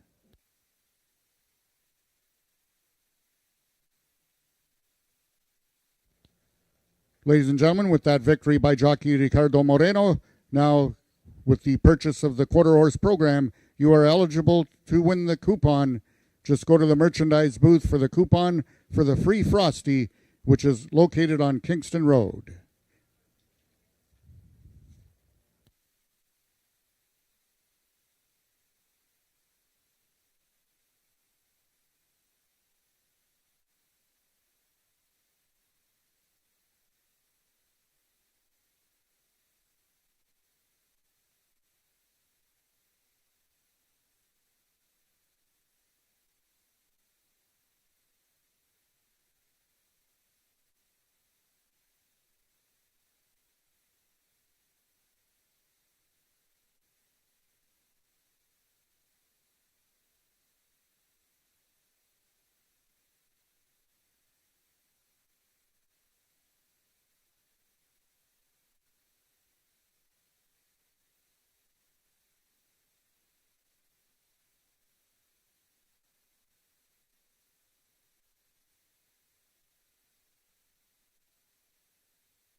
We have 11 minutes to race 7. We just had a bit of a downpour there, not a very big one, but yeah, so I'm a little wet, and so are my papers. Yes, this is race 7, a speed index race, 350 yards, but really it could be an allowance event.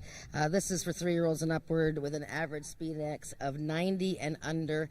And the first horse I want to talk about is last year's Horse of the Year, First Cold Wave, number 1. As a 2-year-old, voted Horse of the Year, which is very rare. And never mind that, he's an Ontario bred and Ontario sired horse in earnings. This year he began the season in American Oklahoma. A good closing effort, went 4th, and then a little bit of a troubled outing in a trial on May 7th. So he came back here to AjaxDowns on June 1st for an allowance event, and I showed that race on Talking Quarters earlier today when Bill Talon and I were handicapping the race, and he had a very bad stumble from the start and lost all chance. So First Cold Wave gets, my vote of confidence. I know he's a newly turned 3-year-old and he's meeting some tough older horses here today, but this is a good horse. I mean, he can run in the mid-90s, no problem. 9-2 right now on First Cold Wave. Number 4 Had to Be Relentless. So this is the horse that has defeated the First Cold Wave last time when he stumbled so badly. And this is a half-brother to Had to Be Ivory. And while Had to Be Relentless has a ways to go to be as good as his famous half-brother, he's pretty good horse himself. He's been in the money 13 of 16 career races. And, his season debut when he won by a head in a speed index event was almost perfect, except for the fact that he bumped just a prima donna in the stretch run, and he was demoted from the win and placed 2nd. Then he came back to be 2nd to Twixt of Fate. A very good effort from the rail, but Twixt of Fate a bit better that day. Right now, Had to Be Relentless is 3-1, and the rain is starting again. We will look at number 7, Mom's Extravagant Heart. From the Chantal Bourgeois barn. They've already had a win today with Cassandra Jeske. He needed his first outing. He was 6th in that field. Had to Be Relentless was the winner. But he came back with a good effort last time, finishing 3rd to a very nice runner by the name of Bodie. Well, we'll just finish up here. So our top 3 picks are 1, 4, and 7, and the rain is down. I know Bill Talon, Sugarman's Delight. He is a 9-year-old who almost never runs a bad race. Eddie Walton's going to ride as Brian Bell is on the 1 First Cold Wave. You have 8 minutes before the start of this race. Again, the rain is really coming down now. And hopefully it'll stop soon. Good luck with your wagers.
the track race for an upward with an average speed index of 90 and under, running for a purse of $10,000. Number 1, First Cold Wave, owned by Robert Lee, trained by Jason Pasco, and by Brian Bell. Number 2, Lethal Trace, owned by Richard Wasakabi, trained by Michelle Woodley, and ridden today by jockey Corey Spataro. Number 3 is Sugarman's Delight, owned by Christine Tavares, trained by Tavares, and ridden today by jockey Eddie Walton. Number 4 is Had to Be Relentless, owned by the partnership of Carol and Jamie Robertson, trained by Bryn Robertson, the jockey Josh Scott. Number 5 is the Peacock Cattle Company's Hanover Hill Chelsea, trained by Rick Kennedy and ridden by Tony Phillips. Number 6 is Jessa Prima Donna, owned by the partnership of Craig Spada and Isaac Fair, trained by Craig Spada and ridden by Helen Vanek. And number 7 is owner-trainer Chantal Bourgeois' Mom's Extravagant Heart, the mount to Cassandra Jeske. That is the field for the 7th race, going a distance of 350 yards. Just 3 minutes till post time. Race 7 is the start of the late pick 3.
All the horses are now approaching the starting gates. They'll be loading shortly.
All the horses have now reached the starting point. It's post time.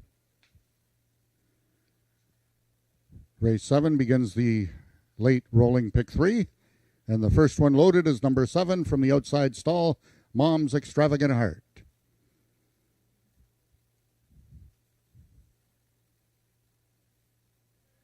Number 1 is First Cold Wave.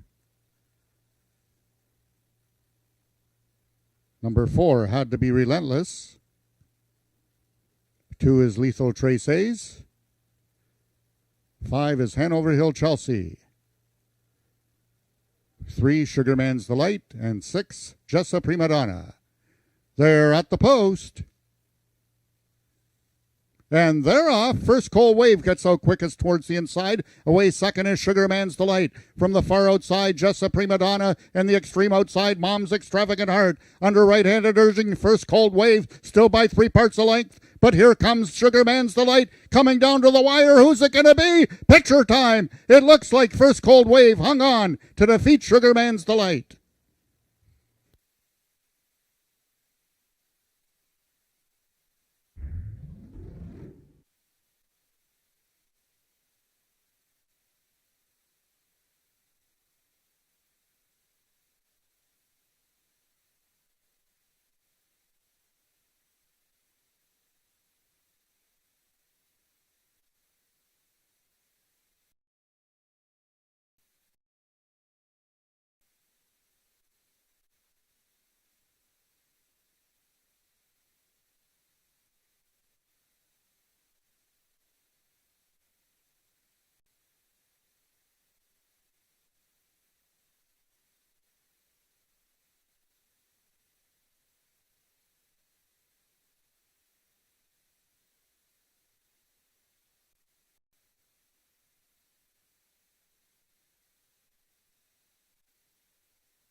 In the photo, the unofficial winner of the 7th race was number 1, First Cold Wave. Second was number 3, Sugarman's Delight.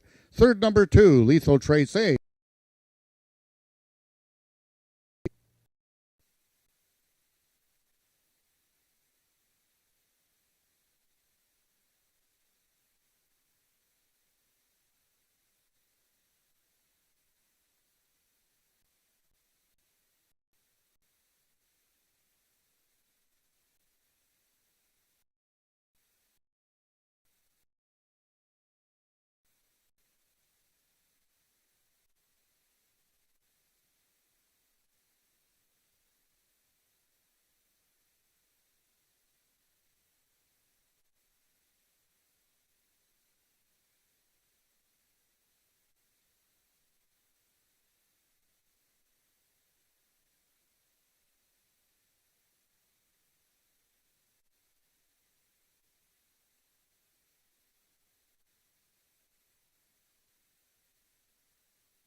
Now entering the winner's enclosure is the unofficial winner of the 7th race. That's the number 1 horse, First Cold Wave, giving Jason Pasco his 3rd win of the afternoon and jockey Brian Bell his 2nd winner on the card.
The results of the 7th race are now official. The winner is number 1, First Cold Wave, 3-year-old Sorrel Gelding by Cold Hard Dash out of Cassie's Carver by Wave Carver. Both bred and owned by Robert Bailey, trained by Jason Pasco, and ridden to victory by jockey Brian Bell. First Cold Wave winning the distance with a time of 17.707 seconds, carrying a speed index of 98. Rechecking from top to bottom, order of finish in your program should read 132-6745. Those are your total results of the 7th race. In this upcoming 8th race, we have a steward scratch in the program. Scratch the number 1 horse, Achilles TLC. Also a jockey change on number 4, Fury.com. The new rider is Cassandra Jeske. Cassandra Jeske rides number 4, Fury.com, in this upcoming 8th race. And one overweight, number 6, VF Exact Return, is 6 pounds over.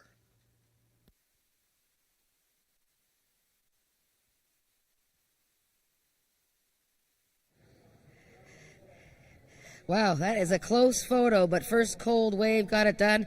Brian Bell joins me. Congratulations to owner and breeder Robert Bailey. Brian, a much better start, I guess, than last time for the Horse of the Year of last year. Tell me about the race. The race set up perfect. He was great in the gate today. His last start, he decided he wants to fall on his face leaving the gate and spot everybody a good half a length coming out, and that's just not his type of running. And today, he stood up perfect, and he exploded from the gate and ran his race. Did you think you won over that tough 9-year-old? No, and not until I actually passed him. And then it was after the wire, I'm like, I think I might have got it. Well, congratulations. That's your 2nd win. We didn't catch up with you earlier. It's been raining, sunny, raining. Yep. But go get him the last 2 races. Thank you. All right. That is First Cold Wave, our Horse of the Year from last season, back in the winner's circle. We have race 8, the first half of the late double, coming up.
Race 8 on our card today at Ajax Downs, 300-yard allowance race. 3-year-olds and upward, non-winners of 2 lifetime. We have a scratch in here of the 1 Achilles TLC. We have a rider change on the 4-horse Fury.com, and the rider is Cassandra Jusky. Let's start with the 7-horse here, Cartel Valedictorian. This is a debut winner for Bob Broadstock. She was very impressive when she won that day. Ran an 87 speed index, and she beat Juice and 2 Dynamo Hum that day. And Juice actually was placed first in a race today, so not a bad frame of reference for Cartel Valedictorian.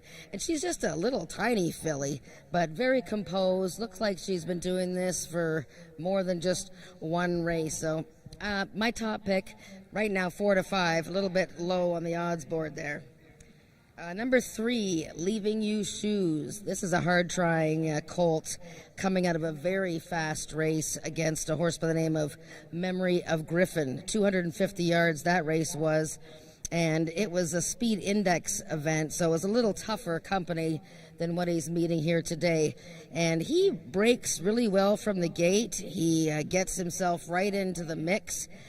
He's been 3rd in 2 starts and 2nd in the other one this year. Just needs a little bit more of, a little bit of more oomph in the stretch run there, just in the late stages to get a victory. But I like the fact that he's dipping down a bit in class. Right now, Leaving You Shoes, I'm just trying to see his odds here, 4 to 1, so that's pretty good. Number 4, Fury.com. This was an impressive winner in her Ajax debut May 18th. She beat Juice that day, and you can see that horse in the running lines of other horses here, and he was a winner earlier today through disqualification. Fury.com went from that race into the Peak of Maturity. Too tough an event for her, but then June 19th, Father's Day, she was back at 5 to 2, finishing 3rd in an allowance race. And that was despite a little bit of a bobble at the start. She didn't stumble, but she didn't really get away all that well from her number 4 post. So I'm expecting a better effort from Fury.com here. And that's her there with the big white face. We'll take a look at another Peggy Byrne runner here, the 2-horse Azure's Royalty. He was sold by the Craig Spada barn to owner Megan Finnessy, and he is coming out of a couple of Ontario Sired allowance races. The most recent, which won by SW Snow Magically Cool, who won a trial for the Princess Derby and then ran okay in the Derby itself. Neil Husbands rides Azure's Royalty. And on the outside here we have Dawn's Early Light. Bill Talon picked this gray filly to win this event. She did win the first race of the entire Ajax Downs season, then came back to finish 4th in a trial for the Princess Derby, and then was 8th in the Princess Derby. And we see horses coming out of that good 3-year-old filly race to win their next starts. And VF Exact Return, a gray colt, 45 cents on the dollar 2 starts ago, stumbled at the start. Last time he went off at almost 3 to 1, stumbled at the start again. So he's looking for some good luck. The Jason Pascoe trainee, and Brian Bell looking for his 3rd winner of the day. So a nice little competitive field here for the late double. There's superfecta wagering, I believe. The late double goes on to the Sprint Series, leg 2, which is our final race of the day, and it's going to be a barn burner. So good luck with your wagers. Race 8 coming up.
The horses are now entering the track for today's 8th race. It's an allowance for 3-year-olds and upward, non-winners of 2 races lifetime, running for a purse of $11,000. Scratch number 1, Achilles TLC.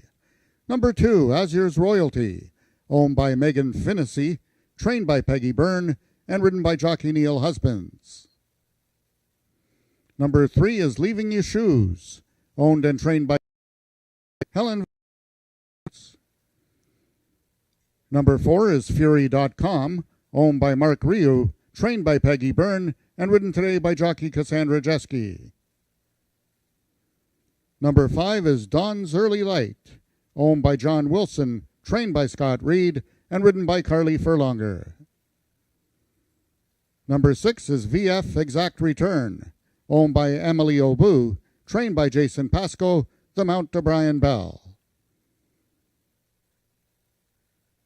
And number 7 is Cartel Valedictorian, owned by Marie Broadstock, trained by Bob Broadstock, and ridden by Ramiro Sanchez Castillo. That is your field for the 8th race, going a distance of 300 yards. 4 minutes till post time. Race 8 is the first half of the late daily double.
All the horses are now approaching the starting gates. They'll be loading shortly.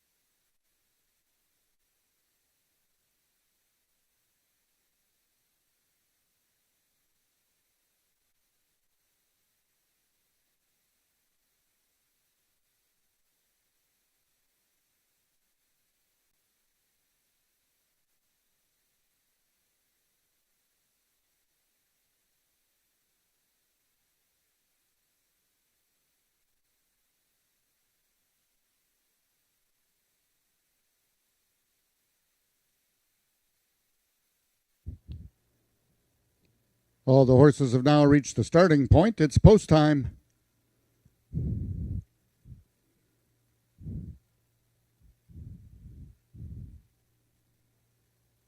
Number 5, Dawn's Early Light, is the first one in, trying to give Reed and Furlonger their second win of the afternoon.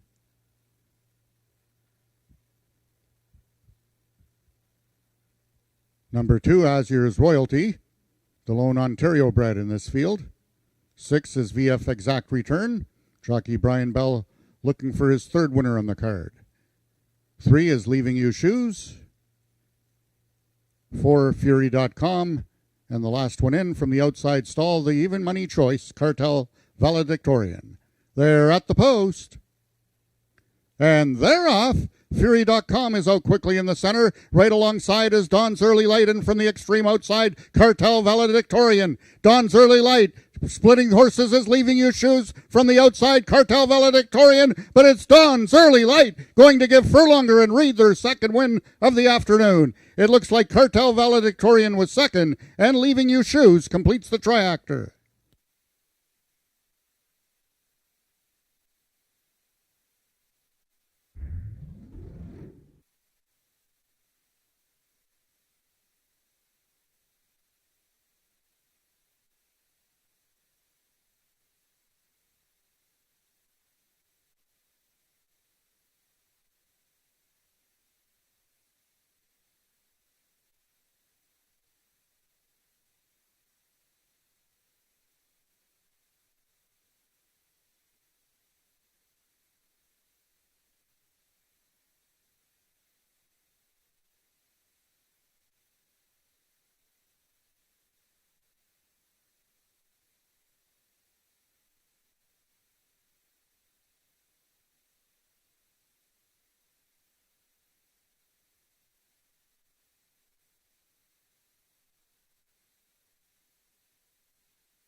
The unofficial winner of the 8th race was number 5, Dawn's Early Light. Second was number 7, Cartel Valedictorian. Third, number 3, Leaving You Shoes. And fourth, number 4, Fury.com.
Now in the winner's enclosure is your unofficial winner of the 8th race. That's number 5, Dawn's Early Light. 3-year-old Gray Filly by Big Daddy Cartel out of First Dawn Dash by First Down Dash, which was foaled in Mexico by John Homerding. Dawn's Early Light, owned by John Wilson and trained by Scott Reed, second win of the afternoon, and ridden to victory by jockey Carly Furlonger, her second win of the afternoon.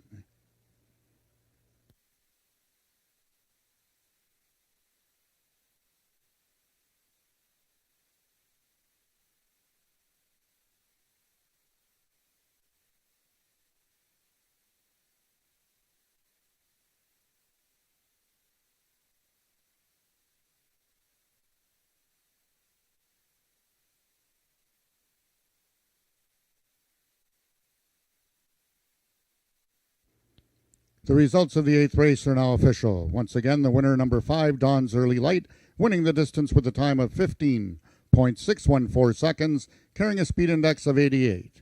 Rechecking from top to bottom, order of finish in your program should read scratch 634152. Those are the total results of the 8th race. In this 9th and final race of the afternoon, we have a vet scratch in the program. Scratch the number 1 horse, Maryland Magic. Maryland Magic will not go postward in today's 9th race. And the following overweights, number 4, Carneros, 6 pounds over, and number 5, SW the Redeemer, 3 pounds over.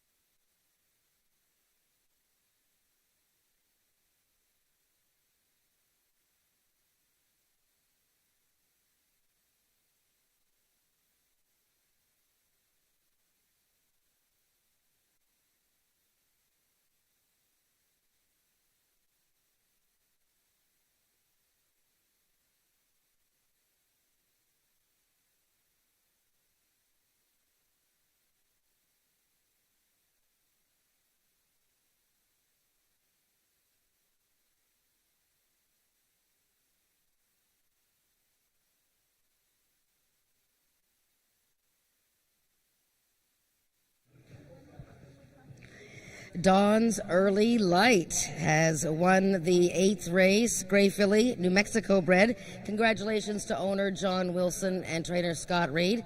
Carly Furlonger joining me here. We were talking about this filly earlier, Carly. My coworker today, Bill Talon, picked her, really liked her. And, you know, she won the first race of the season with a 91. Then she was 4th in a trial. Tell me about the Princess Derby last time. Well, I didn't ride her in that race. Cass rode her for us, and I think she got bumped around and squeezed a little bit. Might have been a little too far for her. 300 yards, hit her right from gate to wire. She was out first and just carried on. So no issues today. She just broke on top and that was it. She broke beautiful today. Wow, so you guys are having a good season. That's now you won an earlier race. We didn't get a chance to talk to you because you actually got the win through disqualification, but good day for Mr. Wilson and for you guys. Excellent day. Mr. Wilson was here today, so it was great to see him come out and watch his horses run, and I'm glad they ran well for him today. Very good. Well done, Carly. Congratulations. Congratulations to Scott Reed and Mr. John Wilson. He spends the money and he's getting the results. We have the second leg of the Sprint Series coming up with some of the top horses on the grounds.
race of the feature the $20,000 QROOI Sprint Series Leg 2. The first leg was run back on May 22nd. The winner was he won half a length. The Icon. All three of those horses are in this second leg of the series. The series goes leg and then receives fee next year. So how about Rose? Scratch of the number 4 record hold 110 yards. And you see this other horses, the Fitchin better with trading well. But when the horse are in stocks to be used, Icon. Then Carneros back and ran a good race. That had to be I as I of his game. Indeed, the favorite. Let's take the number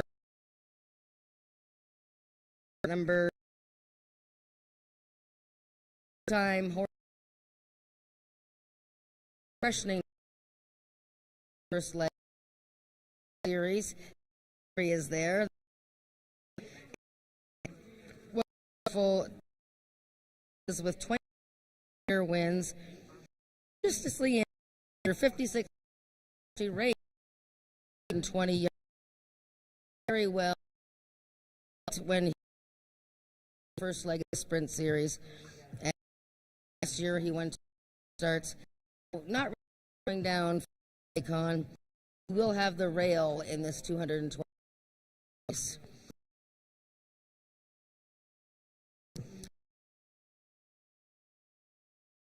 In the first race, back to win Father's Day, and he won Lloyd D'Souza for owner Steve Hunter. Number the 3 of the meet.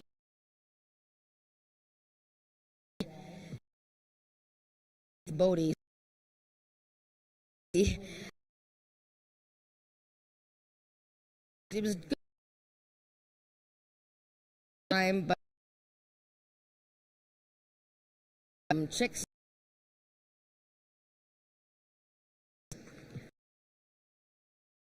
and in all these series, although season debut he really got knocked. I showed that when Feisty Icon he got there. Good pack. Owner and trainer. He best. He index mid to high 90s. A little bit of the 8-year-old night. These guys is third to the Icon. She much in every year, replace it, and she picking her to win. Super. So I race. So we'll just take a look at them towards the. There is. Affected. Good luck.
The horses are now parading onto the track for the ninth and feature race of the afternoon. It's the QROOI Sprint Series number 2 for 3-year-olds and upward, running for a purse of $19,870. Scratch number 1, Maryland Magic.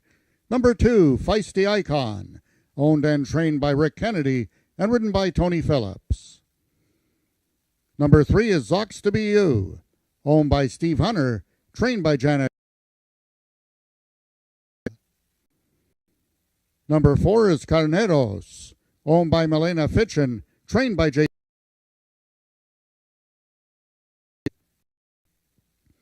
Number 5, SW The Redeemer, also owned by Milena Fitchin and trained by Jason Pasco, and ridden today by jockey Ricardo Moreno. Number 6 is Ruth Barber's Chicks Dig My Money Bags, Josh Scott aboard. And number 7 is Night Fishin', owned by Mary Scramma, trained by Dan Giles, and ridden by jockey Ramiro Sanchez Castillo. That is your field for the 9th race, going a distance of 200 yards. 4 minutes till post time.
Two minutes to post for the Sprint Series.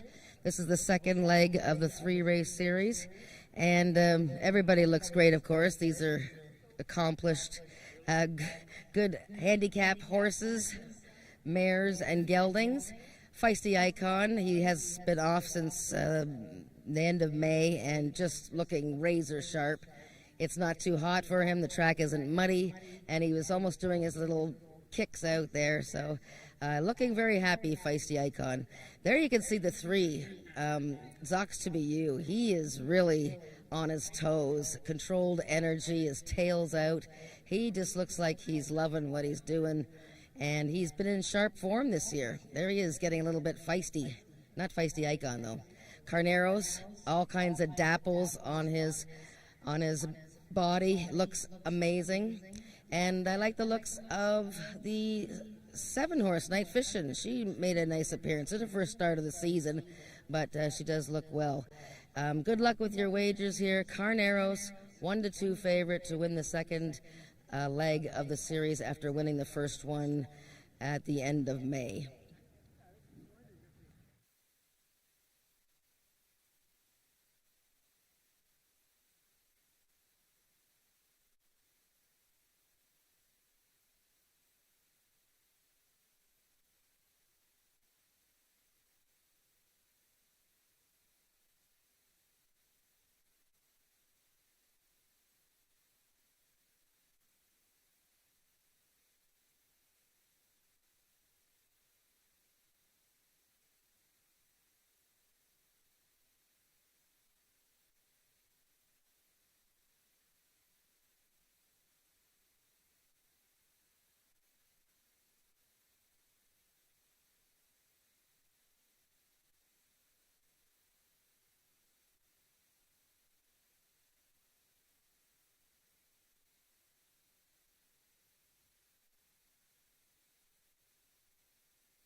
All the horses have now reached the starting point. It's post time, and they're loading into the gates. Feisty Icon is the first one in.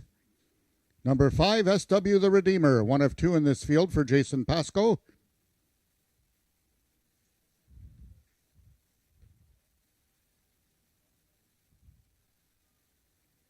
Three is Zox to BU, trying to go 2 wins in a row.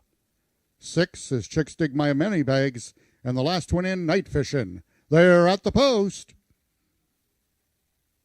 And they're off. Carneros out quickly in the center. From the extreme outside is Night Fishin'. Towards the rail, we've got both Zox to BU and Feisty Icon and Carneros and Zox to BU. Carneros wins it. It's close for place between an outside Night Fishin' and an inside Zox to BU.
The unofficial winner of the 9th race was number 4, Carneros. We've got a place photo between number 7, Night Fishin', and number 3, Zox to BU.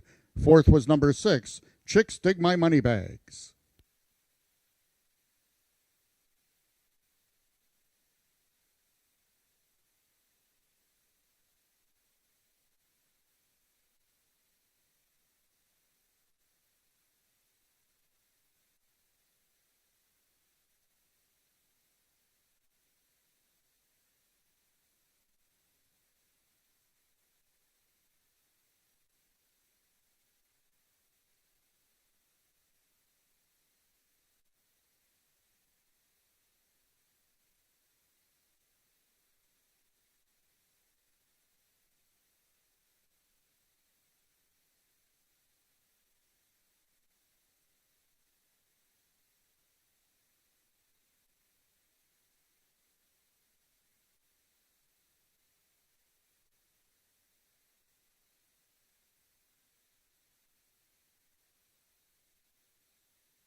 The results of the 9th race are now official. The winner was number 4, Carneros, 7-year-old brown gelding by Prospect to the Top out of Cakebread and Thou by Valiant Hero. Foaled in Oklahoma by Stone Chase Stables LLC, Carneros is owned by Milena Fitchin, her 3rd win of the afternoon, trained by Jason Pasco, his 4th win of the afternoon, and ridden to victory by jockey Brian Bell, his 3rd winner on the card.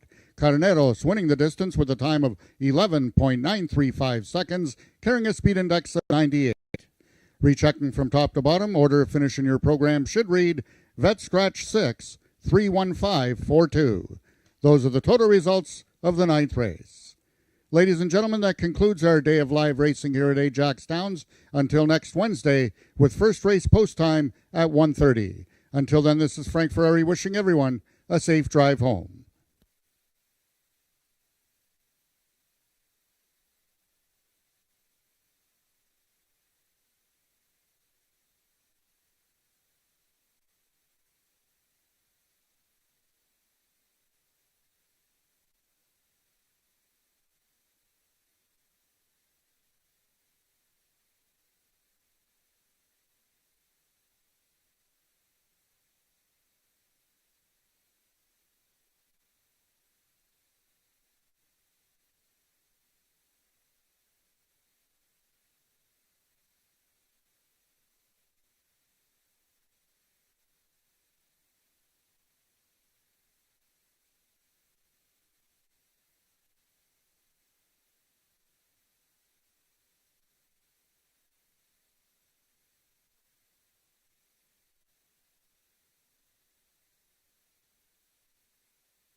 The amazing Carneros got it done, won the second leg of the Sprint Series. That's 2 wins for him in the Sprint Series, on top of that close finish in the peak of maturity in his last race. That's his 14th career win, and that's another win today for owner Milena Fitchin, trainer Jason Pascoe, and Brian Bell with the hat trick. Not the natural hat trick, but a hat trick nonetheless. Congratulations, Brian. This horse, you told me when he won the first leg of the series on May 22nd that he has really trained well this year. I mean, not that he had a bad season last year, but boy, he's razor sharp this year. Yeah, you know what? There's no comparison. He's just been an awesome horse this year, and like I said, Jason had him in perfect shape this year, and with his help of Mitch there, keeping his diet down and keep wonderful.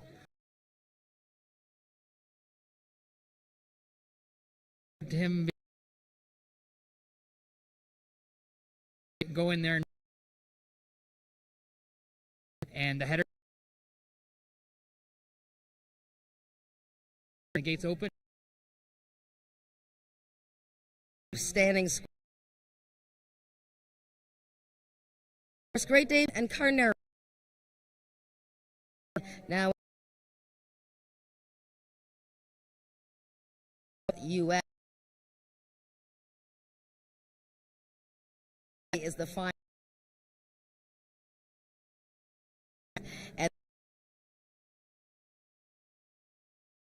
And is craft. And we have. We'll see you.